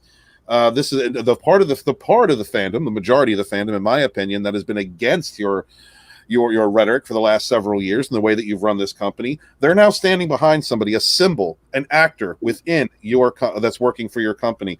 This is an opportunity for the idiots working in the corporate part of Disney to take notice of a change in the way people are looking at an aspect of one of their companies, of Lucasfilm. And if they don't take notice of that and take positive change from it, then if it's the same old, then we're going to see what that junior exec, Erica, I'll bring her name up in a minute. What we're going to see more of that. We're going to see more people in-house in Disney, in Lucasfilm, coming out against Gina for standing up and defending herself. Well, here's the thing. The same people who accused all of us for harassing Kelly Marie Tran off Instagram, which I don't even have an Instagram, but anyways, but said, "Oh, we bullied her off the internet," and you were like, "What the hell are you talking about?" That whole Vanity Fair article debunked that bullshit lie. Yeah, but anyway, the same crowd that called us such terrible people for doing that are the ones going ham after Gina Carano just saying those awful things about They're wishing death upon her and shit. It's like, I thought you guys were about strong women and empowering females. Now a woman stands up for herself and she's the devil. I'm like, damn, settle down there. What's it? Bobby Boucher's mom. That girl is the devil. Like, Jesus.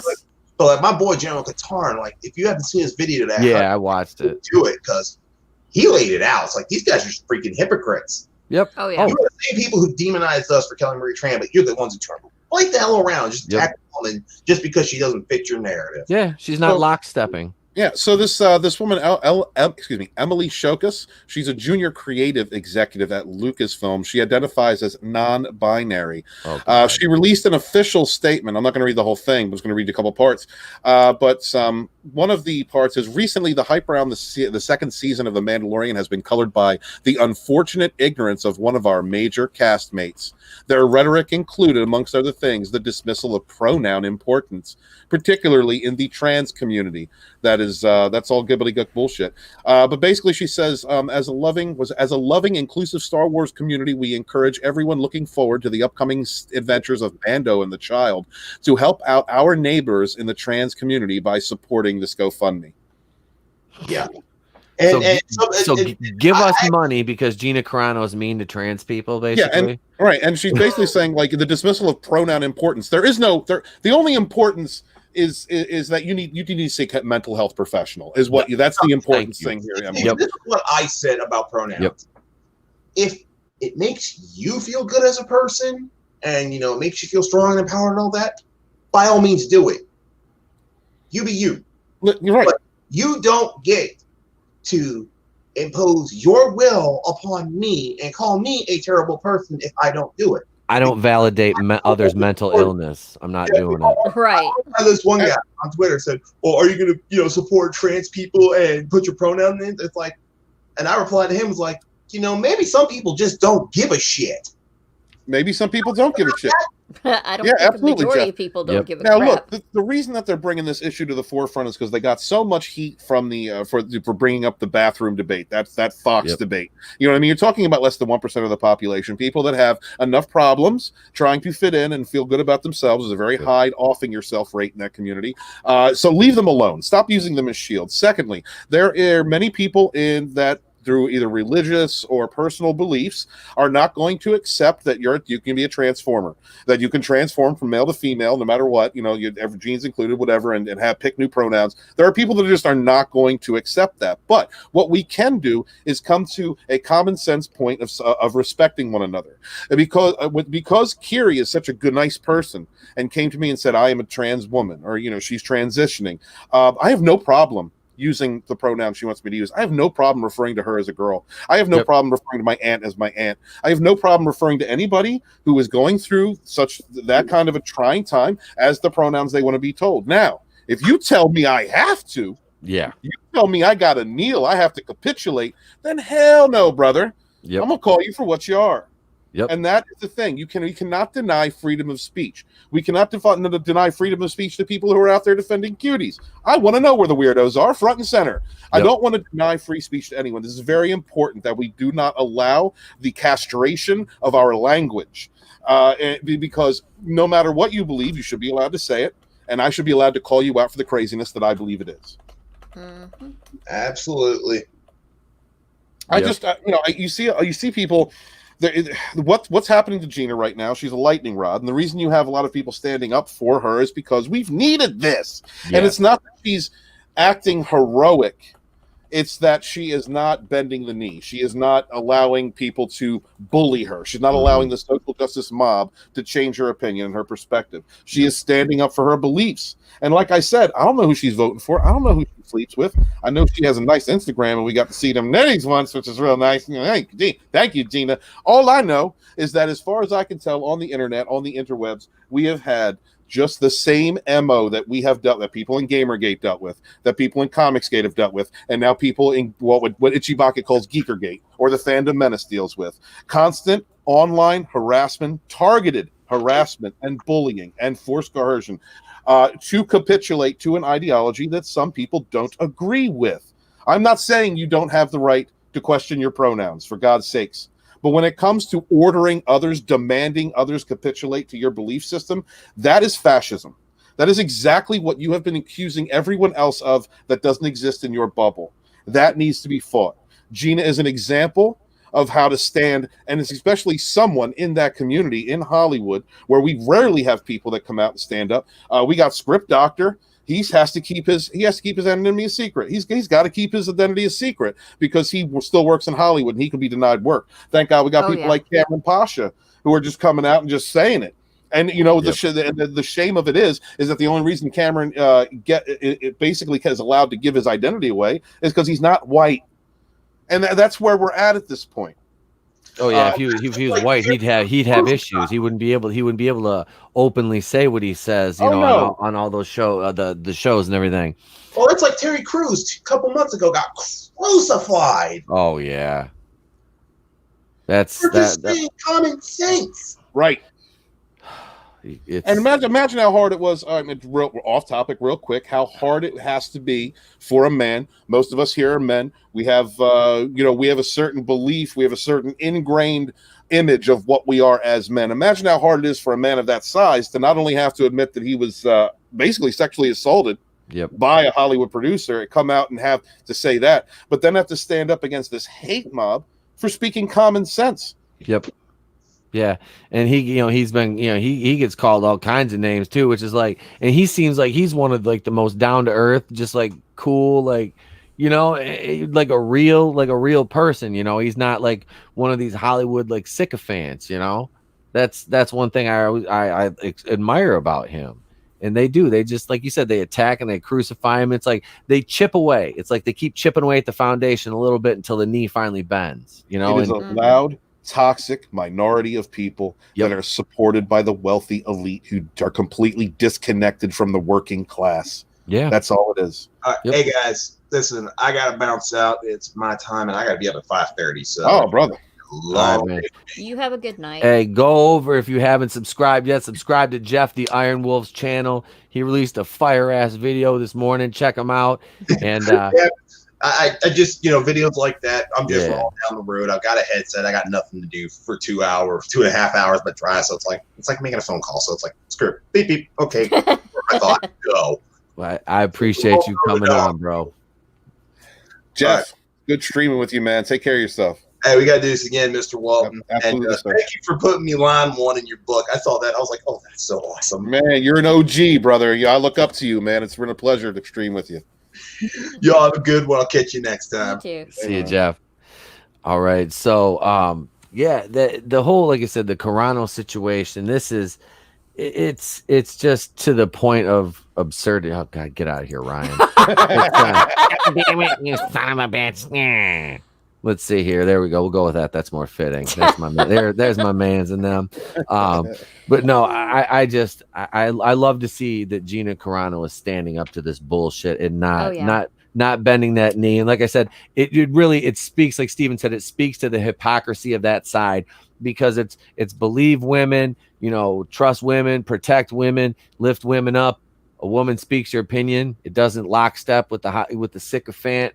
And then boom, it's like she must be destroyed. She must be canceled. It's like, well, you're not messing with. She's not just some like little actress who's just going to be like, oh my god. No, she's like, this woman is a fighter. Was a fighter, is a fighter, always a fighter, and that's what I love to see out of her right now. Is this just that pure, that strength is like, I'm not going to kowtow to this. She gives as good as she gets. Yep, absolutely. That's it. So she will kick your ass. And I would not complain at all. I'm not gonna lie, bro. I'll take some bruised ribs and a broken nose, man. Just lock me in a rear naked choke. I'm good. I'm all right with that. I'll be the little spoon. I will be the little spoon. Right, dig it, brother. Shit. But so let's talk a little bit about Black Panther 2. Now, God rest Chadwick Boseman's soul. This issue has been burning up as far as Marvel talk goes, and it looks like they're going to lean over and give it to Shuri, Leticia Wright, which Black Panther is in my top 5 Marvel movies. I've said this. I've been on record saying this.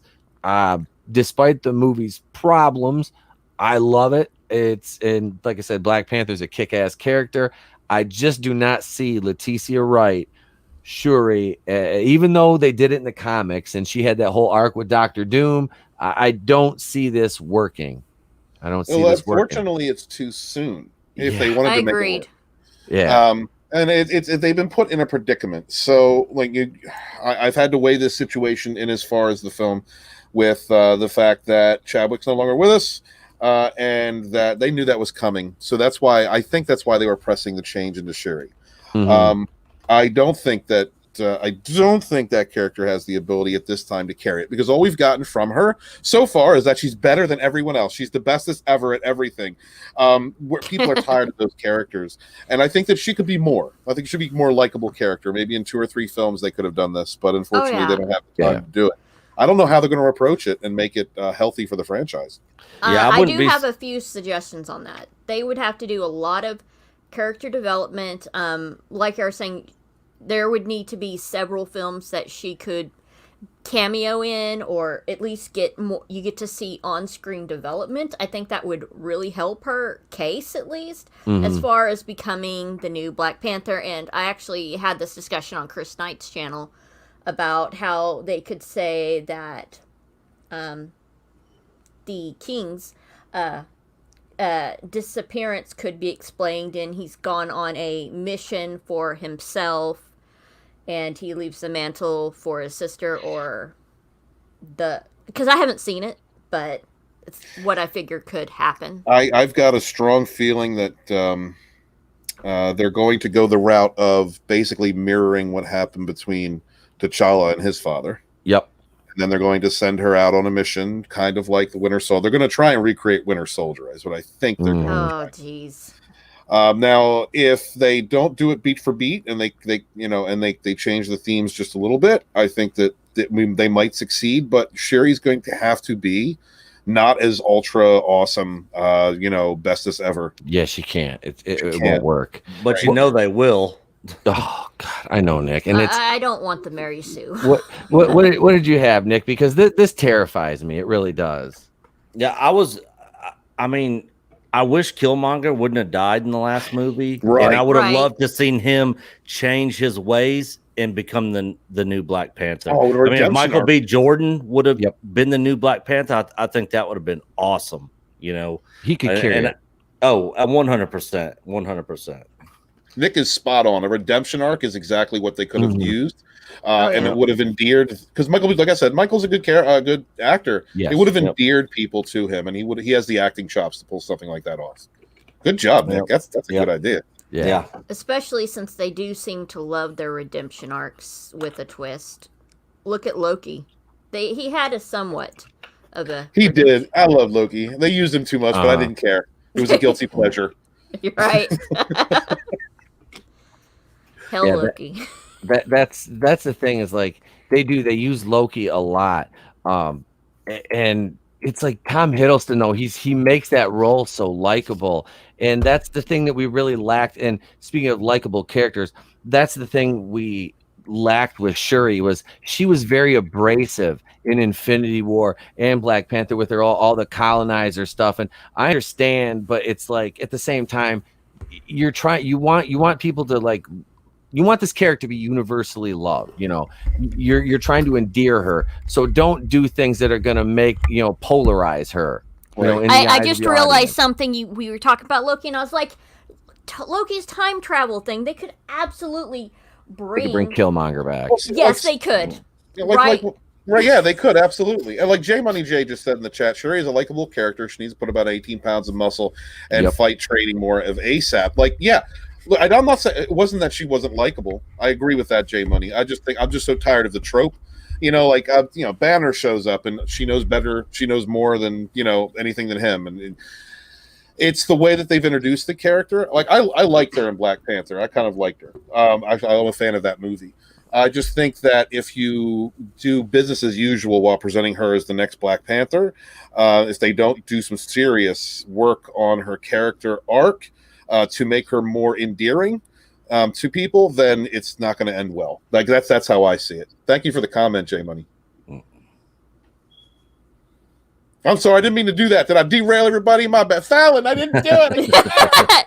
You weren't derailing, but yeah, it's like I just realized it's like you were talking. I'm like, damn it. That's exactly what we could use because they said the TV shows, you need to watch them because to help make sense of everything else. And the excuse could be using Loki in some aspect because they like to overuse Loki. We've already said this, but hey, there you go. Time travel.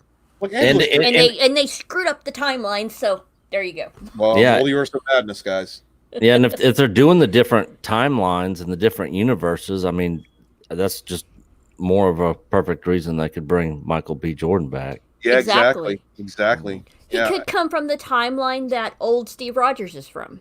Like you could really encapsulate everything because it's been, for the most part, it's been a great ride from Iron Man. I would actually say the Incredible Hulk all the way up until Avengers Endgame. And with Multiverse of Madness, you could reshuffle the deck. You could completely reshuffle the deck, and you could give us X-Men. You could give us some characters back, or some different people playing those characters. As long as there's heart put into it, as long as it's done well. Yes. I think that you could absolutely do that. And I'd love to see the Killmonger. That's a great idea, man. I'm gonna be thinking about that one. Sorry, guys. I had a 5-year-old at the door to my office. I had to take care of him. Absolutely, Dad. No worries. Absolutely. He's been known to make an appearance on a stream from time to time. He'll just pop in occasionally. He wakes up around this time and wants to go lay in my bed. So he'll hear me in here, so he'll stop by and. So that Sal says, I'm sorry. No, you're talking about M'Baku. That's fine. Yeah. Absolutely. Winston Duke, his character would be perfect for the Black Panther. And I was kind of hoping in the first movie, the first time I saw it, that he was, when they offered it to him to, kind of combat Killmonger, that he was going to do it because I thought it would have been great. I really liked the character of M'Baku. But I think if, like you said, I could hear it across the hall as I left my door open and my headset turned up. I could hear, and I like the time travel aspect of going back to you could still use Killmonger from, another timeline. And I heard Steven mention the Multiverse of Madness. Yeah, that is going to be and especially with Sam Raimi directing that. Oh my God. That really scratches me where I itch. It's like, because the MCU movies, I love them, but they've gotten to be very formulaic and just paint by numbers. Uh-huh. And I want to see him take some chances. And that's why it really kicked. It was a one-way ticket with a trip to Dick Kick City when Scott Derrickson was like, Doctor Strange 2 is going to be horror, and Kevin Feige's like, no, it's not. It's going to be funny. It's like, Feige, dude, don't be a bitch. Come on. Come on. Don't be a bitch. Like, stop, man. Like, this is, and I'll correlate this to the X-Men universe and then back to Black Panther, is the X-Men universe, the Fox X-Men universe. They weren't all home runs. There were some bad movies, but for what they weren't. They took chances, and They did. They walked the edge of that ledge and said, "Fuck it, I'm gonna jump," and they did. Yeah. And some of them Repeatedly. landed, and some of them just splatted on the pavement. I mean, but Oh, that gosh, was I the thing. loved 'em. I want to see. I enjoy. I want to see Marvel do some of that shit. It's like you're up at the mountaintop, and if you want to stay there and not have DC, come in and kick you right off that shit with all the announcements and stuff DC's got working right now. Right. Marvel's gonna have to earn it, and it's like you're not gonna be able to keep this pace up of this paint by numbers shit and turn it into the MCU and not lose people. Like, you can't replace the Avengers with A-Force and expect everybody to just pour into theaters and be like, oh my god, I'm so excited to see Shuri and Wasp and Pepper Potts with their fucking candles, with their Gwyneth Paltrow candles burning in the background. Why does it smell like a fish market in here? I don't know. But seriously, like, you can't bring Dana Schwartz in and have her start going, fuck white guys, I'm writing She-Hulk, and be like, because Jennifer Walters is a badass character. Like, I legitimately like She-Hulk. Like, the comics are fun. Like, she's funny. She breaks the fourth wall.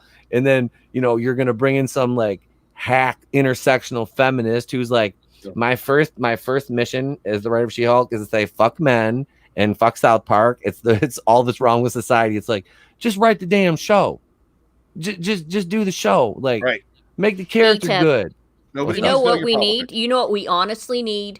What? To just make everything hilarious. Have She-Hulk and have Deadpool breaking the fourth wall. Oh, fuck. Yeah. I was like, and now Alison Brie is She-Hulk, to kind of talk about some more casting. I like it. I really do. I think Alison Brie has some comedic chops from Community. I like her in Glow. And they're going to obviously CGI the hell out of her. It's not going to be like a Bill Bixby type, Hulk thing, because they don't do that with Ruffalo now because, well, he doesn't have testosterone. He has, 40 cc's of soy pumped into him about every 2 hours. But it's like he just like gets the soy packets in a Chinese restaurant and drinks them in the car, like those little energy drink things. I don't know. But no, I don't. I do. I like Alison Brie as She-Hulk. The show, the entire thing with Dana Schwartz being involved in it just makes me nervous. It's like, what are you going to do to the character? I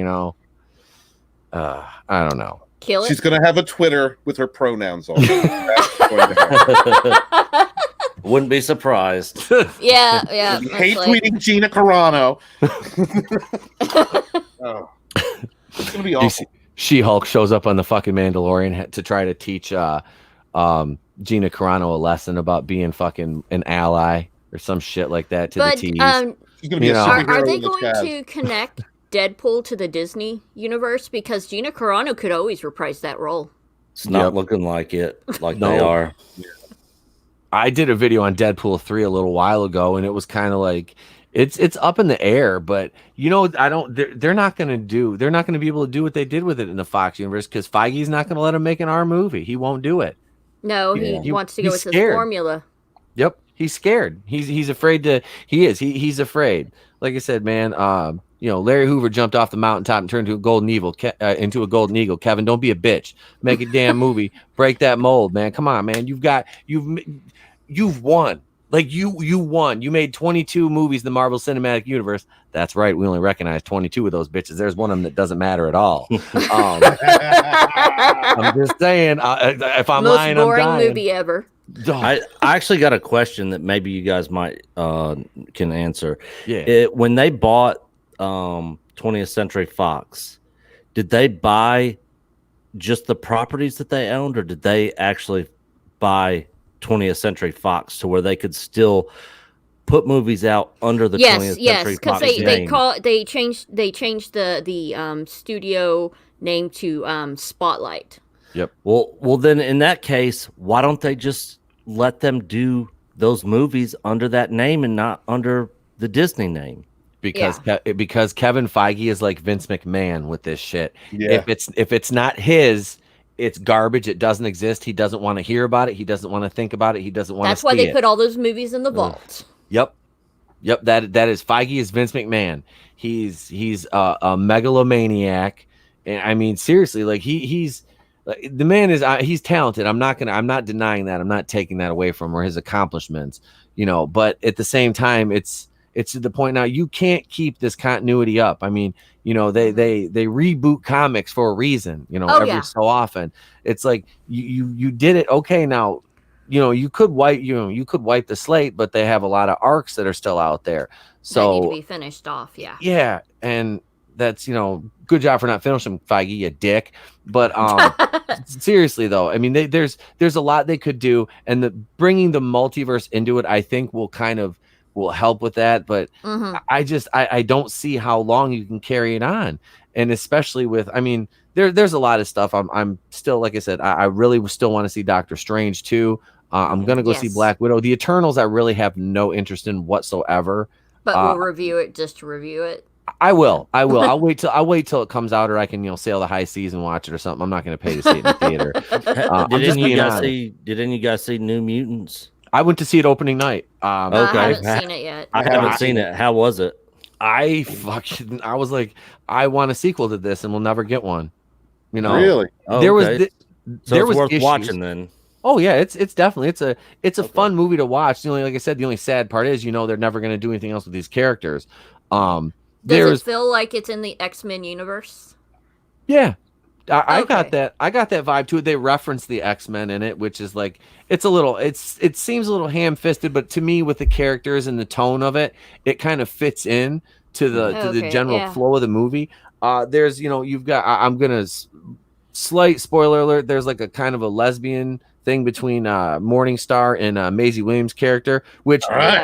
But it doesn't. But the reason I say this is because it's not like something that you just like look. It kind of, they have chemistry, you know, the two characters. Okay. So it's got Colossus's sister in it also. Ex-lesbians. Yep. Scissor Force. Lord. But no, the one girl, the Russian chick, her accent is a little over the top. Anna Taylor-Joy, I believe the actress's name is. But she, like, I like the characters, and it's definitely something that if they would have got to do a sequel, I would have seen it. Like I said, I gave it a solid 6 out of 10. It didn't like blow me away. I rated it honestly just higher above, because they gave Captain Marvel a 5 out of 10. This is a 6 out of 10. But you know, what was I going to? It leans in on the horror aspect a little bit more, and that's what I liked. But no, it was a cool movie. Like I said, this could have definitely had at least one sequel to it if it had the opportunity. Do you think they should have postponed it as much as they did, or is this the perfect time to come out? I think if they would have released it, like 17 years ago when they started filming it. When Roger Corman did his Fantastic Four, it would have been fucking great. No, I do think that if they would have released it another, maybe like a year or so ago, it would have drawn, I would say maybe like probably, I would say just a shade less than maybe Ant-Man money, because Ant-Man was like maybe like 500 million, something like that. Like I could see this falling in like I would say like the high end would be maybe 450, low end 350 in that, you know, respectable, not terrible, but enough enough, I would say, to justify a sequel.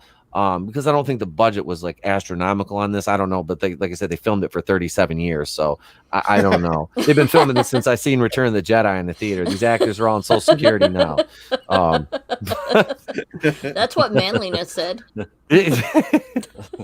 Yeah, I mean, you know, shit. It's like I'm looking at this movie. It's like, wait, how old was she? Is she underage in this movie? Wait, no, she's like fucking 37 now. I'm like, what the fuck? This doesn't even make sense to me. I was like, you know, but in another recasting news in the MCU, have any of you watched the Daredevil show? Yes, I have not. I loved it. I'm in the middle of watching it right now. It's great. And I won't, like, as soon as you haven't watched yet, if you're planning on watching it, I won't give anything away. It's an excellent fucking show. The casting is supreme in this show. And that's hallway battles are supreme in this show. oh, yes. God damn. Charley Cox is the man. Like, they cannot cast, like, and this is the thing, Feige's gonna have to suck it up on this one, because they're talking about possibly recasting him, which is having him reprise the role. I'm sorry. Oh, okay, good. I'm okay with that. If they like recast, I'm like, y'all cannot be forgiven for this. Yep, because I had the articles from Geekosity, which is Mikey Sutton, who's a very trusted scooper. He's one of those like Roger Wardell types, and they're talking about having him reprise the role, which would be amazing, because if you do that, I mean, really, and I've mentioned this before, Kingpin, Vincent D'Onofrio. Oh yes, he said he wanted to come in. Yeah, he wanted to come back. Which the only other person that I would want to see play a live action Kingpin has played Kingpin already in Into the Spider-Verse, and that's Liev Schreiber, because I think he would be killer. Oh my gosh, Sabretooth. Yeah, as Kingpin, because he did the voice great, but D'Onofrio is Wilson Fisk, man. He is just terrifying. Owned that. When I was the scene with him in the Russian in the parking lot was. Oh my gosh, that was I saw that scene before I ever saw the show. That was one of the most brutal things I have ever seen on a fucking show. I was like, oh my god, this is amazing. Like, and it's like you see D'Onofrio's Private Pile in Full Metal Jacket, and then seeing him as Wilson Fisk, just yeah, man, that show is fucking great. Even the guy that plays Foggy Nelson, I can't think of the actor's name. Yeah, he was in Mighty Ducks. Mm-hmm. I think he played. Was it? I don't think it was Ducky. But yeah, he was one of the originals from the first one. He was the really good one. I'd love to see the Defenders on screen and all those actors. Okay. Iron Fist got to do some work though. Let's be real. Yeah, they got to do some work on his writing. I was all excited. I was like, okay, I'll check this out. And then that was just so bad. I don't know what they did wrong. But the others, Jessica Jones, all of them. I liked all of them, and I would love to see them transfer. I would love them to bring in Punisher. God, yes. John Bernthal is dude. I'm a huge, and I make no apologies about the fact that I'm a huge Walking Dead fan. Like I cried softly the other day into a glass of wine when I heard that show was canceled. I'm like, I'm losing my Daryl and Carol, motherfucker. Yeah. But they'd rather put on cuties. Yeah. But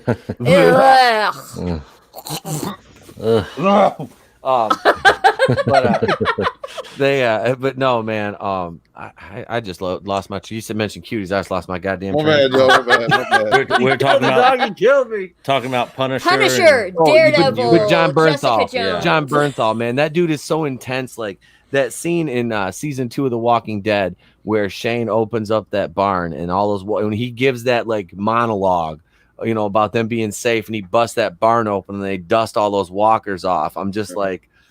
He and seeing him, I've seen season 1 of The Punisher, and he's just the dude. That's his role. Like we've seen 3 different Punishers on screen. You had Thomas Jane, Dolph Lundgren, and now John Bernthal, and it's like Bernthal's a fucking man. Like he is. That's his role. Oh my gosh, his backstory when they had it on Daredevil. Oh, I was so upset because you can understand why he went the way he did. A lot of people would do the same.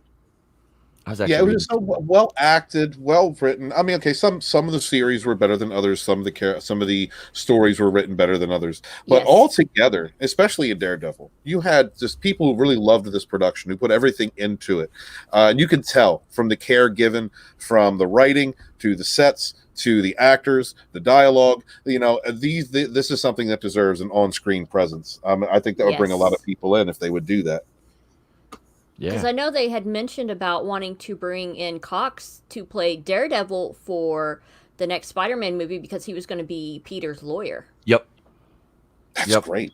That was a big rumor going around last year. Oh yeah, it's like I would totally be down for that. I think so many people would, especially I think some people, I've seen some Reddits where people said they want to see Team Red on screen, which is Spider-Man, Daredevil, and Deadpool. Oh, see, you put Tom Holland with Ryan Reynolds and Charley Cox. That's because Ryan Reynolds is going to quarterback the whole thing. I mean, let's be honest. Yeah, Ryan Reynolds is quarterbacking that whole thing. Tom Holland would he would play off him very well. And Charley Cox, that dude just speaks for himself. You know what I mean? Like right. he's got that. His delivery is good and everything. He doesn't really have to be funny, but he can just be kind of like he's like got that dry, Humor. Yep, that dry humor, and it works. It really works. And I think with Reynolds and Holland, because they need to let Tom Holland's character grow up a little bit. Oh, and they were kind of talking about, and I didn't get to see the video. Everything Always did a video about Spider-Man being postponed, Spider-Man 3, which really bothers me because they were talking about doing the Craven's Last Hunt movie with I can't remember one of the people. There was a couple people they had rumored as cast for Craven, and one of them along the lines at one point was Jeffrey Dean Morgan, and I was like, yes, please. Like Jeffrey Dean Morgan as Craven would be gangster as hell. But now I'm hearing rumblings about Negan possibly getting his own show, which I'm all for it because I love the Negan solo comics they did as a supplement. But I think honestly, like at first I was like, when they were talking about doing Craven, I was like, well, shit, why don't they have Jason Momoa do that? Like he would be a fucking kick-ass Craven the Hunter, but he's playing Duncan Idaho and Dune now, and who knows if they're going to do the sequel to that, depending on how that does. So I don't know. I really want to see Charley Cox stay as Matt Murdock though. Yes. Daredevil. That needs to happen. Before we go on to the next point, there was something that popped in my head when we were talking about this. I just want Deadpool to look at Daredevil and say, "Weren't you canceled?" That would be good. Yeah, I'm gonna have to start that Daredevil series. I've heard nothing but good things about it. Gosh, yeah. It is definitely worth a watch, man. Like that's when we get off the air, I'm gonna go watch a couple episodes before I pass out because it is. I love that show. He is Marvel's Batman, and he's on the ground level the whole time. No mention. You know what I mean? It's really good. Yes. That is it too. It's like he doesn't have like unlimited resources. He's scrambling for resources. Yeah. He just the dude, he's one of those grind on the grind heroes, like you said, street level. That is none of this cosmic shit, He doesn't have photons or repulsors or a mansion or any of that shit or a bottomless bank account or a trust fund. This dude is like a self-made fucking hero, and it's amazing. And it really is. Sometimes he goes without making any money at all because he's doing it pro bono because he's a lawyer and he cares about the people. And Hail Angelus Draven, Moon Knight is Marvel's Batman. Yeah, I understand that the aesthetic of it, but I mean, as far as like the idea of what Batman is, the emotional attachment or how you see Batman, dude, Daredevil is Marvel's Batman in my opinion. And you could even say like when he goes to find his dad, he's blind and finds him in an alley dead. Yep. Actually, Moon Knight is coming to the MCU. They're doing they're doing a solo show, and they're bringing in what's his name, the Black Knight. That's Kit Harington. He's gonna be in the Eternals. So they got him coming in too. But yeah, they are doing a Moon Knight show for Disney Plus. Let's see, what else do we have? I really hate we're not gonna get a rated R Moon Knight. Oh, well, isn't he? Wait, am I mistaken? Was he part of the Midnight Suns? It wasn't Moon Knight. Wasn't part of the Midnight Suns. No, Moon Knight and Dagger, I think. I was trying to think of who the hell, because there was Cloak and Dagger is what I'm thinking. Cloak and Dagger. Never yeah. mind. But no, I'm not as familiar with the Moon Knight character. Just I've kind of had to do some reading on that one. But I mean, it's at one point they rumored like Shia LaBeouf to play him or something. I was like, oh no. Oh yes. Oh, that would just be super. Just 2 snaps and a pelvic thrust. Yeah, it would be a good rated R series, sort of similar to like how Blade was. Oh, that's another one. That's another one that's gonna kill me because although I have faith that Mahershala Ali is going to do the character justice, they're not going to do it justice because they're not going to do it rated R. I just don't see them doing a rated R Blade movie. And you're going to lose a lot of what made that so special and so kick ass in dropping that rating down to that PG-13, because you have to show blood. He is a damn vampire, and they're really big on that, not showing that much blood. So I don't know how that's going to work. Like I said, I love the MCU. Like Steven said, it's been a hell of a ride, but it's like what they're doing now. It's like it's not a reboot. It's a soft reboot, but they're not going about it in the right way because it's like they're kind of like telling him this is what you're gonna get, you know, and you're gonna like it. And it's like, well, you know, hey man, don't come at me with the Eternals and telling me I'm gonna like it. You know, I wanted Guardians of the Galaxy 3 fucking, you know, a year ago, but James Gunn had to go over and make the Dumpster Fire Squad again, or the sequel to that. I still haven't made it all the way through Suicide Squad. I've made it through. It's terrible. I watched 40 minutes. So bored. With it. I'm out. I was like, I'm out. And this, mind you, I've sat through Black Christmas 2019 like twice, and I couldn't even make it through Suicide Squad. And Black Christmas, I almost stuck myself in the eye with a fucking hot poker trying to watch that hunk of shit. But if you've never seen it, don't. Just save yourself the effort and just pour bleach in your eyes and acid out of a car battery right in your ears, and while having piranhas eat your genitals. And that's what watching Black Christmas is like. So it's a bit like watching Ghostbusters 2016. Again, where's my garbage can? Oh. Even my son knows that's the bad Ghostbusters movie, because I made him watch it with me. I was like, son, look, we're going to watch, because he's seen both Ghostbusters already. He loves them. I was like, we're going to watch this Ghostbusters, and we're watching it, and he just kind of went off and started playing. I'm like, what, you don't watch it?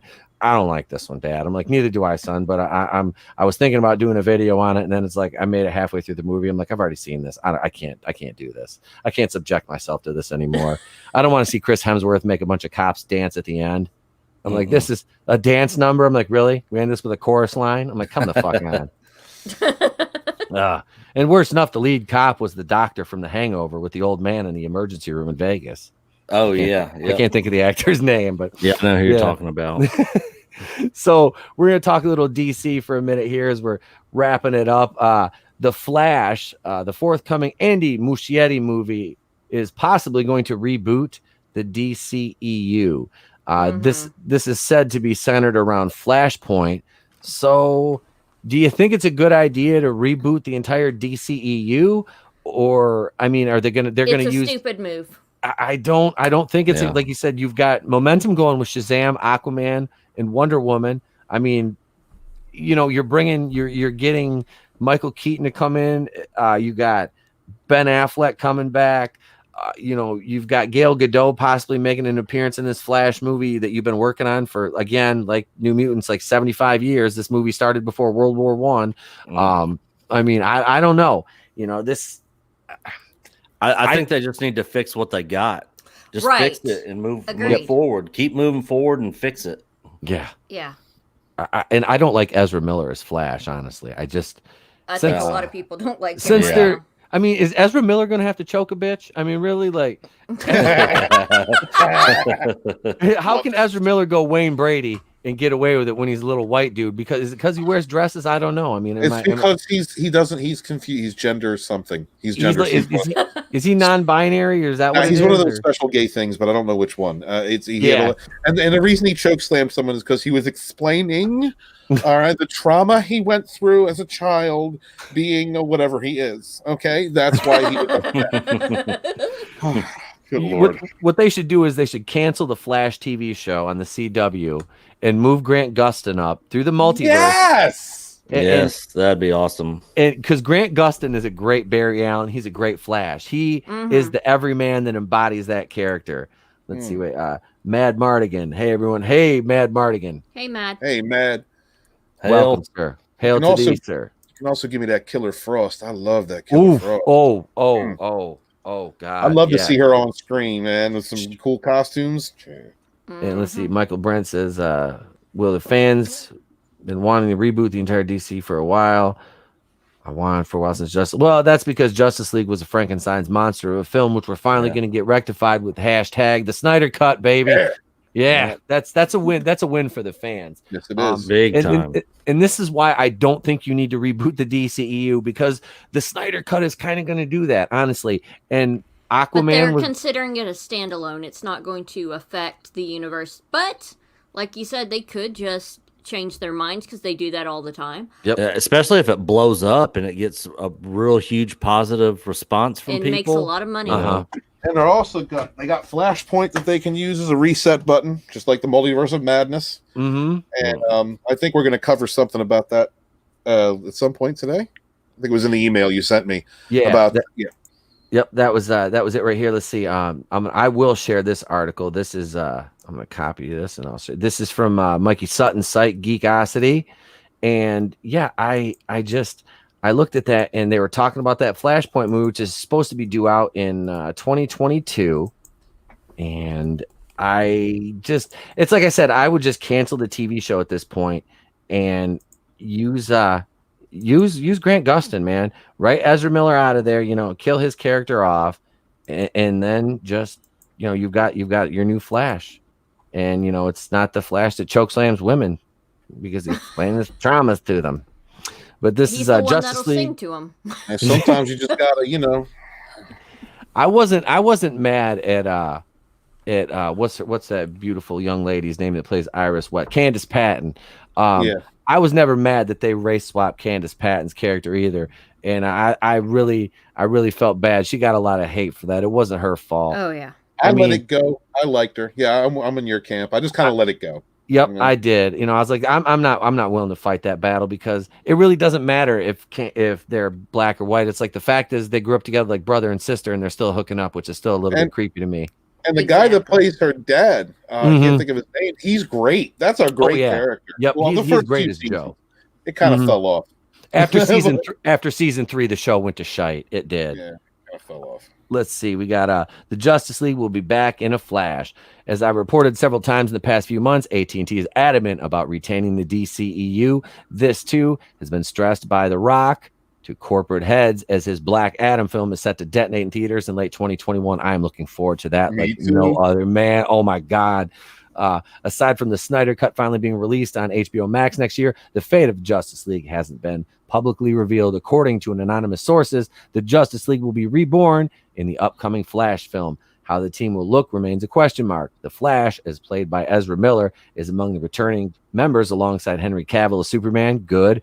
Gal Gadot as Wonder Woman, amazing. Jason Momoa as Aquaman was great. Green Lantern, yet not cast. And Amber Turd as Mira will be added inside. God, they need to cancel. They need to cancel her. Yeah. Yeah, she needs to get the treatment that Johnny got. Yep. Really. Why is she still in that role is beyond me. It's like I don't. And I'm completely against cancel culture, but when it's this situation with her, like, man, get her out of there. She lied. Yeah. Oh yeah, she did. Yeah, she lied. I mean, this is egregious. All right, and this is an example of how believe all women can be used to persecute publicly someone who is innocent. It's been weaponized. Yeah. Any one of us that did this at our jobs would be fired. Oh yeah, absolutely. I even said in a video that, and I got a lot of hate for it, where I said, don't believe all women, believe facts, believe logic, believe common sense. You phobe. Yeah, so I got hate. I was a misogynist. I'm like, wait, what? I'm getting alt-right vibes from you, Fallon. Conservative, born and bred. Sounds like I'm a woman, right? You have to believe me. Yeah, actually, and this is kind of funny. I know we're still talking about DC, but Justin, when he saw my avatar, he called me a guy. I was like, wait a second.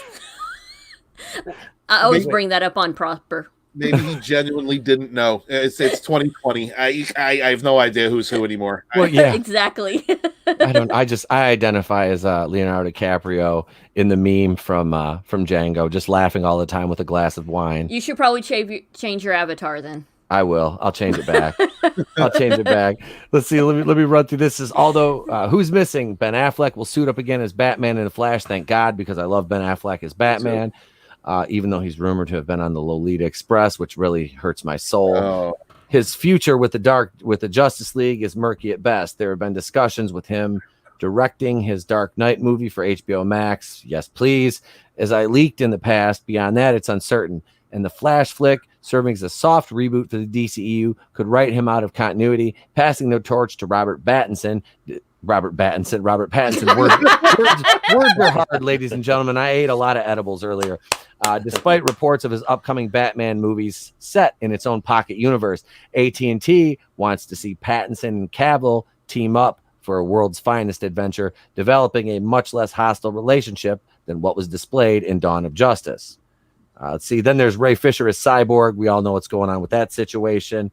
There's been talk of The Rock appearing in The Flash as Black Adam and Zachary Levi as Captain Marvel, albeit, why did they say Captain Marvel? Shouldn't that be Shazam? Is that a Freudian? No. Actually, I think his name in the DC comics is Captain Marvel. There's two Captain Marvels, one DC, one Marvel. Yep. Yeah. And I know the backstory behind that and down to the rights issue, but you'd never hear him referred to as that on here. You know, it's always Shazam. Let's see. As for the future of the Justice League, execs are hoping both the Snyder Cut and the Flash will ignite interest in a sequel, which could either be directed by Zack Snyder or Patty Jenkins of Wonder Woman franchise. Early discussions have been of the Justice League partnering with the Justice Society in a nod to their annual summer meetings in DC Comics. Let's see. Discussions on who else will be in the league. Black Adam is not expected to be with the Justice League as he is developed to lead the Justice Society. Shazam is another matter. There's been talk of him joining, as well as Blue Beetle, the Jamie Reyes version. Nice. My question would be, why? Okay, so where's the John Stewart Green Lantern? Why can't we have a John Stewart Green Lantern? I mean, I don't mind the Hal Jordan or whatever, but I mean, if you want to get or why not just have the fucking whole Lantern Corps? Can we have a Lantern Corps movie, because you want diversity? They're like every goddamn species in the universe. And bring back the guy who played Sinestro in the Green Lantern movie, because he was the only good thing about it. I can't think of the guy's name, but I thought he was a great Sinestro. You need to bring him in too. I'm sorry. No, that's fine, man. I don't mind at all. No, that's the only thing I have with, I would love to see Zack Snyder actually direct the full, a sequel. I would love it. There was rumor that Ryan Reynolds was going to do a cameo of the Green Lantern, sans CGI suit, but oh please. They were supposedly he was going to do a cameo. I don't know if it's actually going to happen, but I hope. Idris Elba is John Stewart. I can see that. I like Idris. He's I do too. He's aware of the effect he has on women. For those of you who are Office fans, no, if I don't know. Okay, does anybody watch The Office except for me? Must be. Sorry. Okay. Never mind. Never mind. He played a character in The Office, and all the women in the office were like falling all over him and everything. And he's just sitting there, and he's, The Office is like a mockumentary, and he's looking at the camera, and he goes, "I'm aware of the effect I have on women." It's just like I was like, I could just see him sitting there like Heimdall saying that. You know what I mean? Now it's be like him as the Green Lantern. I'm like, that would be a fucking great line for like them just like to work that in somewhere. Sounds like Idris should have had to guard the OPP. Hey man, I like that pick, and I think if they were going to do like a Black 007 type thing, he would have been the guy that they could have went to. Honestly, he's got that vibe now. I'm not saying replace 007 James Bond, make him black, but if you want to do like a secret, super spy like that, Idris Elba would be the man to do it with. Yeah, I think. He's got that. He's got that. What is it? Je ne sais quoi about him. He's got that. The panache. He could do it. So I do like that. But I think he would be a great Green Lantern too. It's funny you bring up 007, and apparently I think they said that as far as 007, each guy is definitely a different guy. So in that line of thought, he could always play 007. No problem. Absolutely. So it'd work. And like I said, I had no problem with him doing that at all. And we were talking about Pattinson, the sparkly Batman. There was the last article of the evening from Geekosity again is Warner Brothers wanting Joaquin Phoenix Joker to meet Pattinson's Batman. And this is what I was afraid of. Oh, yeah. As soon as Joker hit $1 billion, was they are not going to let this opportunity slip through their fingers. They're going to try to bleed this cash cow because that movie was lightning in a bottle, and they're going to try to capture it. And it should stay a solo movie forever. Yep. The only contact that this Joker needed to have with Bruce Wayne, you saw in that one scene at the gate by the movie. That was it. Yep. That's it. No more. No más, por favor. No. Let's see. Report Warner Brothers wants Joaquin Phoenix Joker to meet Robert Pattinson's Batman. And they're just talking about negotiating. Here we go right here. Phoenix has been offered $50 million to appear in 2 sequels from director Todd Phillips and producer Bradley Cooper. It's all about getting Joaquin to accept the terms and the biggest payday of his career by far, the Mirror reported.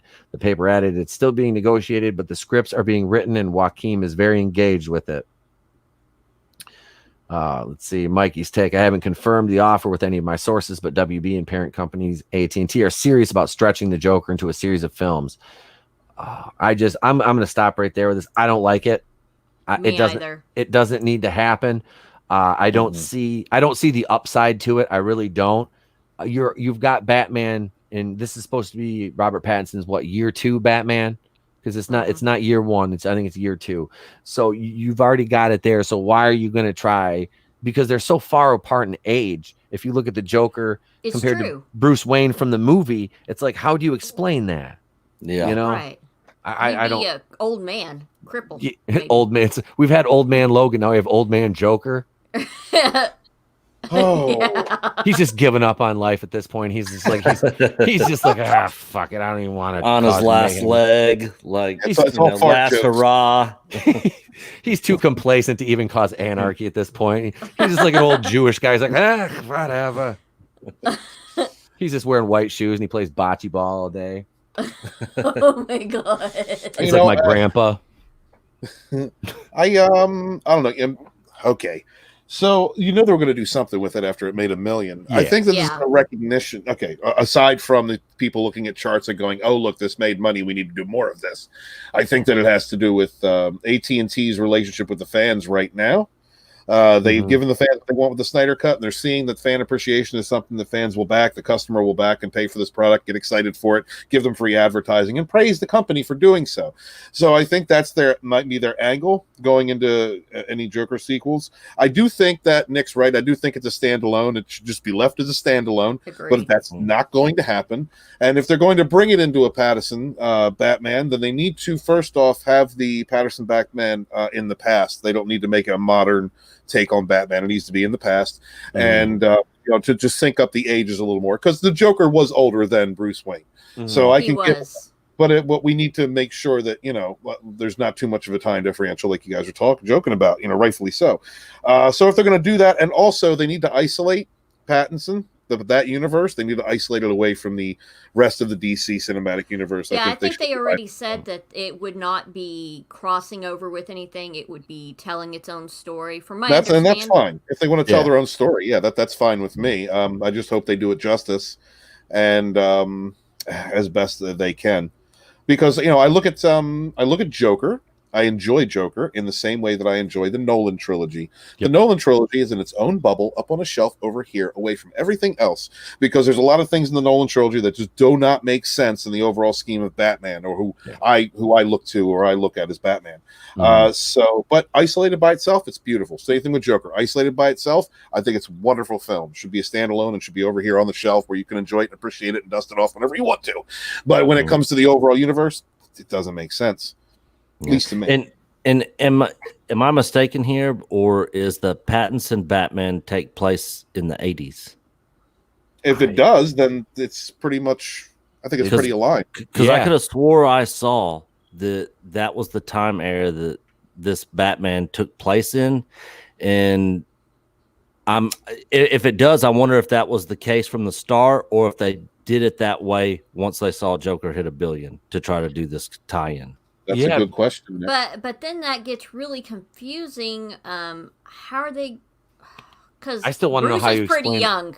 He was a kid, wasn't he? Probably maybe 10 years old. And Joker took place, I think it was 1980. Was it 81? Because it was during the garbage strike in New York, which was, Gotham. It was supposed to be 81. I think it was 81 or 82.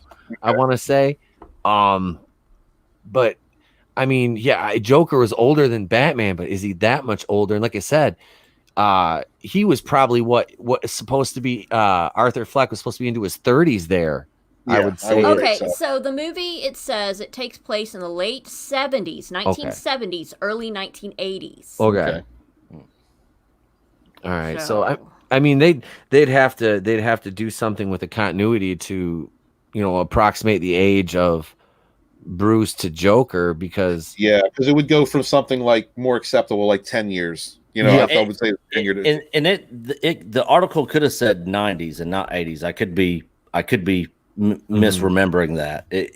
But I want to say when I was reading it, it was the timeline that would match up with him being old enough to be Batman from the Joker movie timeline. Yeah. So, now that this comes out, it just makes me question it even more.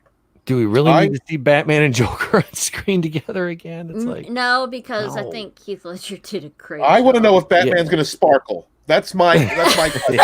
I think we are all questioning that. Twinkle, twinkle, baby, twinkle, twinkle, to quote Vince Vaughn. Oh God, yeah, that's I don't know, man. I don't like I said, I saw like Joker, like you said, like the Nolan trilogy, it needs to stay in its bubble, and that's just where it belongs. It can just stay right there and be contained in that and exist in its own world. Agreed. And Phoenix said he would only do it if the story did it justice. Mm-hmm. Because I think they're going to have to, it's going to really depend on how the story is. Because I thought the Joker movie was great story. I was a little bored, I will admit to it. But I did like the story they were telling. Especially about his deterioration. I had to come home and watch cartoons after watching that Joker movie. Yep, I did. Me and my wife went to see it in the theater, and my mom took my son for the night, so we had the night off, and we went and had a couple of drinks in the theater while we were watching it, actually. I came home and I was like, I need to get stoned and watch Family Guy or Rick and Morty or something. I mean, fuck, man, put some on Disney or something. I need something like bright and sunny and shiny to get my fucking mind out of it. We're holy. Yeah. Because the ending of that movie was so, I don't know, what would you say? I don't know, is ubiquitous the right word? Just the way it ended, it was like, was that a dream? Did that happen? Mm-hmm. It was very cool. So, I don't know. Well, I just thought of this though. That brings up another question, because you're right. Was it a dream? Is it a question, or was that his retelling? Because the Joker always said, he said in The Killing Joke, it's always different when he remembers it. Every time. So when he's sitting in there at that final scene, could the timeline have been different? Could he have been actually 20-something in that film, but he was seeing himself as his own age? And could that be another way to align the age differences up between him and Pattinson's Batman? Yeah, that would actually be a cool way for them to do it. I think that could work. Oh yeah. Mm-hmm. Yeah, even though I still think the Joker movie needs to stay on its own. I agree, Nick. I agree. Yeah. There's no disagreement there on that. Not at all. Because he killed a nurse in the hospital at the end of the movie, and then you see him just running through the hall, and it's like, is this, what is, like, you don't know, because it's so, just the way it's vague. So I like that. And like I said, that's the end of the story for him right there. Just leave it. I mean, Batman's got a rogues gallery, there's a deep roster of villains, so stop giving them to the Batwoman show, damn it. Right. I want to see Man-Bat on screen, damn it. Justice for Man-Bat. Yeah, why haven't we got Man-Bat? This is bullshit. Actually, Salvador did a really good he did a custom Man-Bat figure. He customized one. It looked really good. If you go over to 2 Cents Toys, you can check that out. Salvador does great stuff over there on his channel. Yep. He's actually, we have a thing, him and myself and Commander Cody from Goober Brothers Entertainment. We do it's basically like the little guys high council. We call it the boardroom. We've been on hiatus because Sal hasn't been able to stream as of late, so we've kind of I've turned that into we call it Wednesday Going in Raw Wednesday, and it's just kind of an extension of this show. Gives you another live stream with me and the cast. We have a rotating panel here on the show. So and I've been on there a couple of times. Yep. You've been you, me, and it's usually you, me, and Tony Tone Deaf. So yeah. He'll be on there with us this week too. But yeah, so this whole Pattinson, Batman, and Joker thing, like I said, I don't want to see but they're telling him, $50 million. I mean, is he going to be able to Dave Chappelle it and just walk away and go to Africa on this one? I don't know. I don't know if Joaquin will just go to Africa if they offered him 50 million, like who knows? He should. I would. If I was him, I'd be like, I got to go think about it. I'm taking my Jewish best friend and I'm going to Africa. Fucking, Joaquin's going to be the next Black Panther. That's what's going to happen. You got this. Wait, stop me if you heard this one. But I think the only actor that we can legitimately replace Chadwick Boseman with is Kirk Lazarus to play Black Panther. I'm just saying. It could work. You know who I'm talking. You guys know what I'm talking about, right? Yeah. Okay, Robert Downey Jr. from Tropic Thunder. I think the only blackface that's acceptable. That's acceptable out there. Just basically because they tried to cancel Robert Downey Jr. over it, and he was just like, you know what, I'm Iron Man, fuck you, and everybody was just like, we quit, we give up. Angela Draven makes a good point. Give me Clayface. I'd love to see Clayface on screen. That's a good character. Oh yeah, that's another. Wait, why haven't we gotten Lex Luthor in his battle armor yet? I actually have a Lex Luthor battle armor fucking Titan series figure I got on clearance. I was so happy I scooped that up. I don't know why they haven't fucking done Clayface, or like I said, there's so many Batman builds. It's like, why don't you just go a little bit deeper because the writers would have to work to establish these characters. I don't know. It bothers me. That's something that just bothers me. It's like, I don't want to see the same like 4 or 5 villains, over and over again. I don't. It doesn't. Yeah. It's not creative. It doesn't do anything. It's all about a chart. Some of these characters they haven't thought to bring out and put on screen don't have charts. They don't have success charts, and that's what the corporate masters understand. Will this make profit? They don't know how to take chances on this type of creative material, and that's why we get the same types of movies and we get reboots, because we don't have the creativity of the 70s and the 80s anymore. The thing is, with the time that we're in now, they really should look at the Batman animated series show, because oh my gosh, yeah, because everybody that watched that show are like grown adults now. Yes, us. So if they dipped into that, then you'd have a ton of people going and seeing that. That's because that show was a huge hit. Oh, it's a classic, dude. We still watch, like, it's like everybody still watches that show. That's where Harley Quinn came from. And again, that came from Batman '89. That came from the Tim Burton universe. So bringing that back. I mean, look at the fan reaction for having Michael Keaton. Just the prospect of Michael Keaton. People lost their minds. Dude, I'm marked out hard. I'm not going to lie, because I saw Batman '89 in the theater when I was a 9-year-old kid, and I was like, I did too. Yeah, I did as well. That's and speaking of, we were talking about Michael Keaton for a minute. Can we just take a minute to recognize this man's genius as Vulture in Homecoming? Like, Homecoming was. I'm not a big fan of these movies because, like I said, I don't like Little Iron Spidey Boy, but. Michael Keaton made Vulture cool, because Vulture in the comics and the cartoon was just a crotchety old man in a green leotard. Right. Yeah. With wings. Yeah. And Michael Keaton just kind of made him cool. I thought Michael Keaton was the best thing about that entire movie. Absolutely. Yeah, brother. You had him, you had the Tinker, and these guys are still around.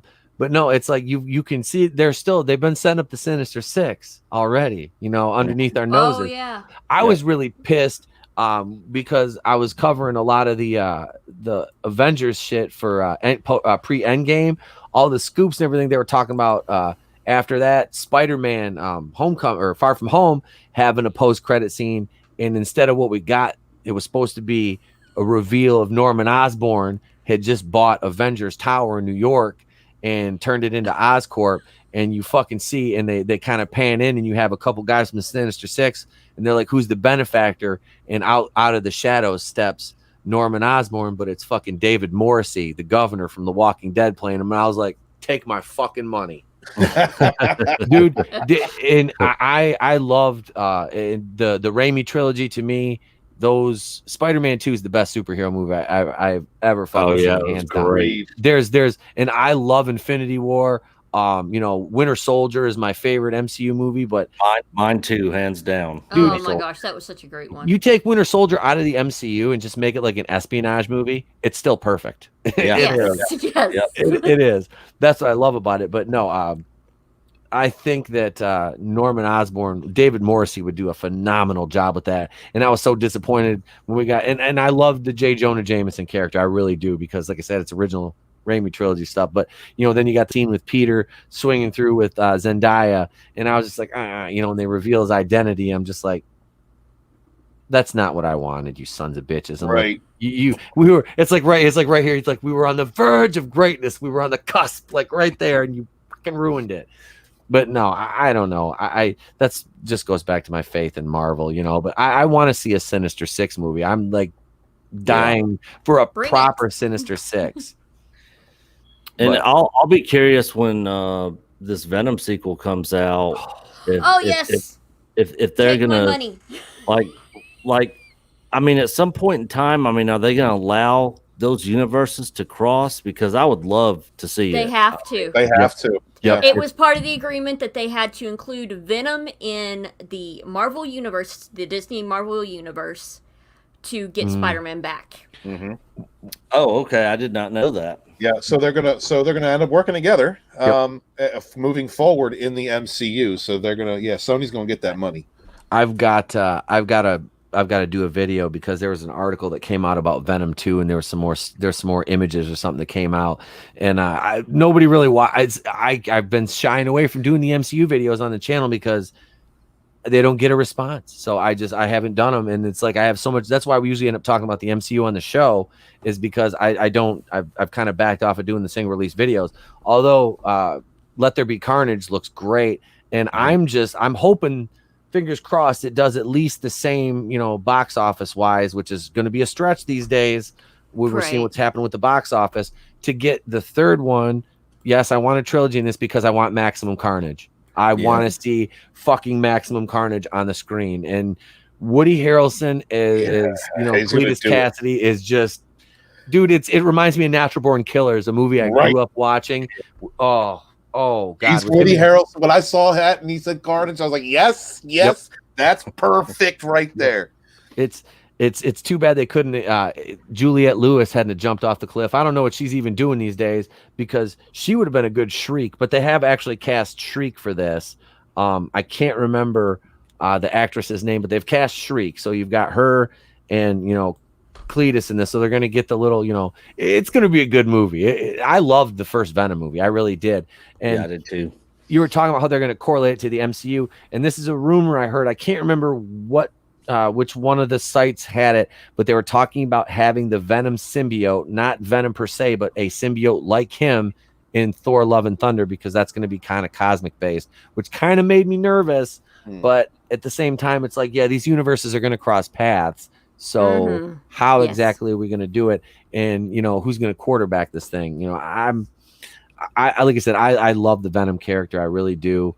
So I just want, I would love to see Venom in the MCU. I'm not going to lie. Yeah, I do too. It would be fucking cool. It really would.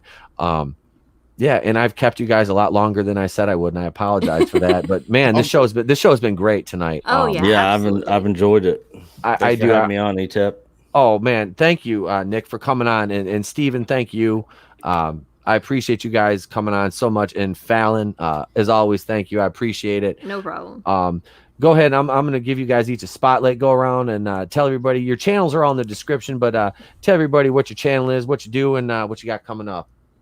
All right, I am Phalon of Phalon Reacts. I discuss pop culture, fandom in general, any bits of news I come across. I have a series where I talk about positivity in fandoms, despite we are hearing constant negative stuff, whether it's Doctor Who, Star Trek, Star Wars.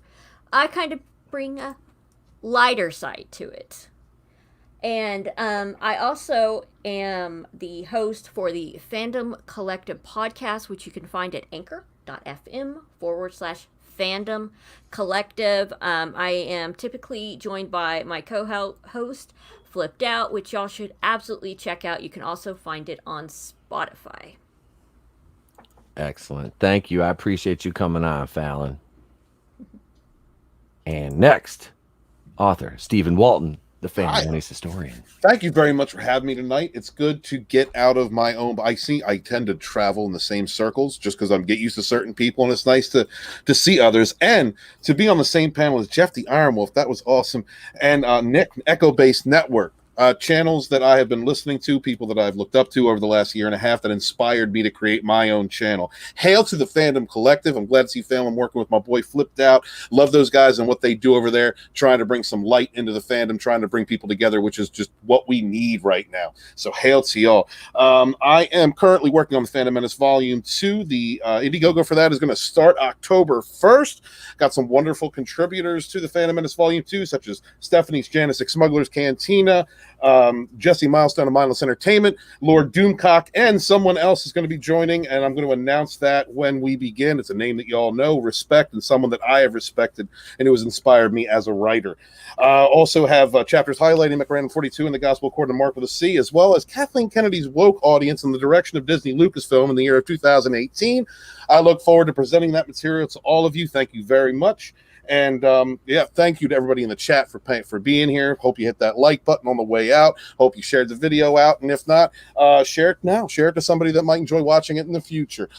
Subscribe to all these wonderful people on the panel. I am author Stephen Walton, the Fandom Menace historian, your historian, born in the chats of the High Council with Echo Based Network, fighting for our modern mythologies. Wash your hands, wash your ass. Be good to each other. Peace.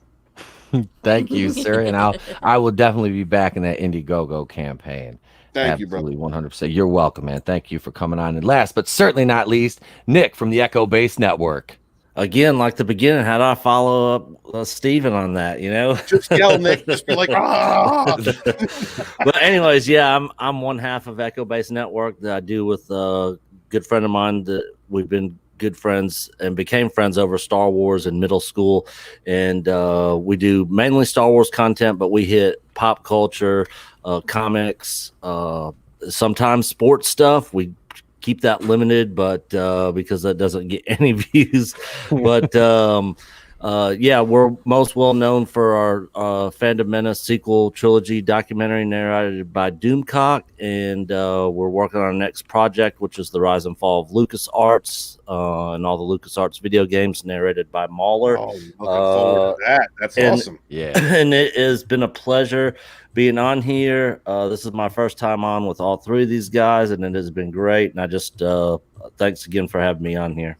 Oh man, you guys are welcome. Like I said, once you've been on the panel once, you've got an open invite. And like I said, I'll be bugging you guys periodically. Hey, you want to come back on? And Phalon knows I'm a persistent motherfucker. He is. I am. It's a trait of my people.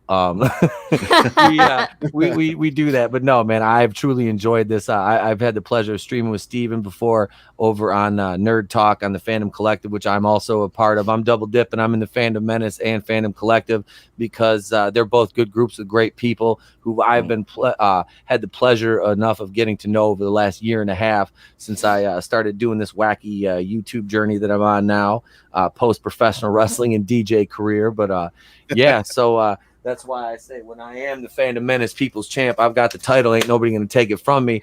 I still and if you're wondering what Team Ratings is, Team Ratings was the wrestling stable that I was part of when I was in another life when I was P Daddy motherfucking Dollar, prime time in the 989, the tooth chipper, wood chipper, just knocking suckers out, swinging on suckers, knocking out chumps. I can't follow you guys. It's over. It is the end of the show. I am exhausted. I've had like 6 edibles during the show. I gotta tell you guys, it's been a great night though. Thank you guys so much for showing up. I appreciate everybody in the chat. Michael Brent, Superfan, Adam Shawhan, Salvador, still going. That's right. I was supposed to be on the Dune show tonight, but I bowed out because we're having such a good time here. Angelus Draven, let's see, and everybody else. Flair X was here earlier. Linkalect 7, Mad Mardigan, J Money J. I see a lot of you guys. Thank you. Make sure you hit that like button, the subscribe.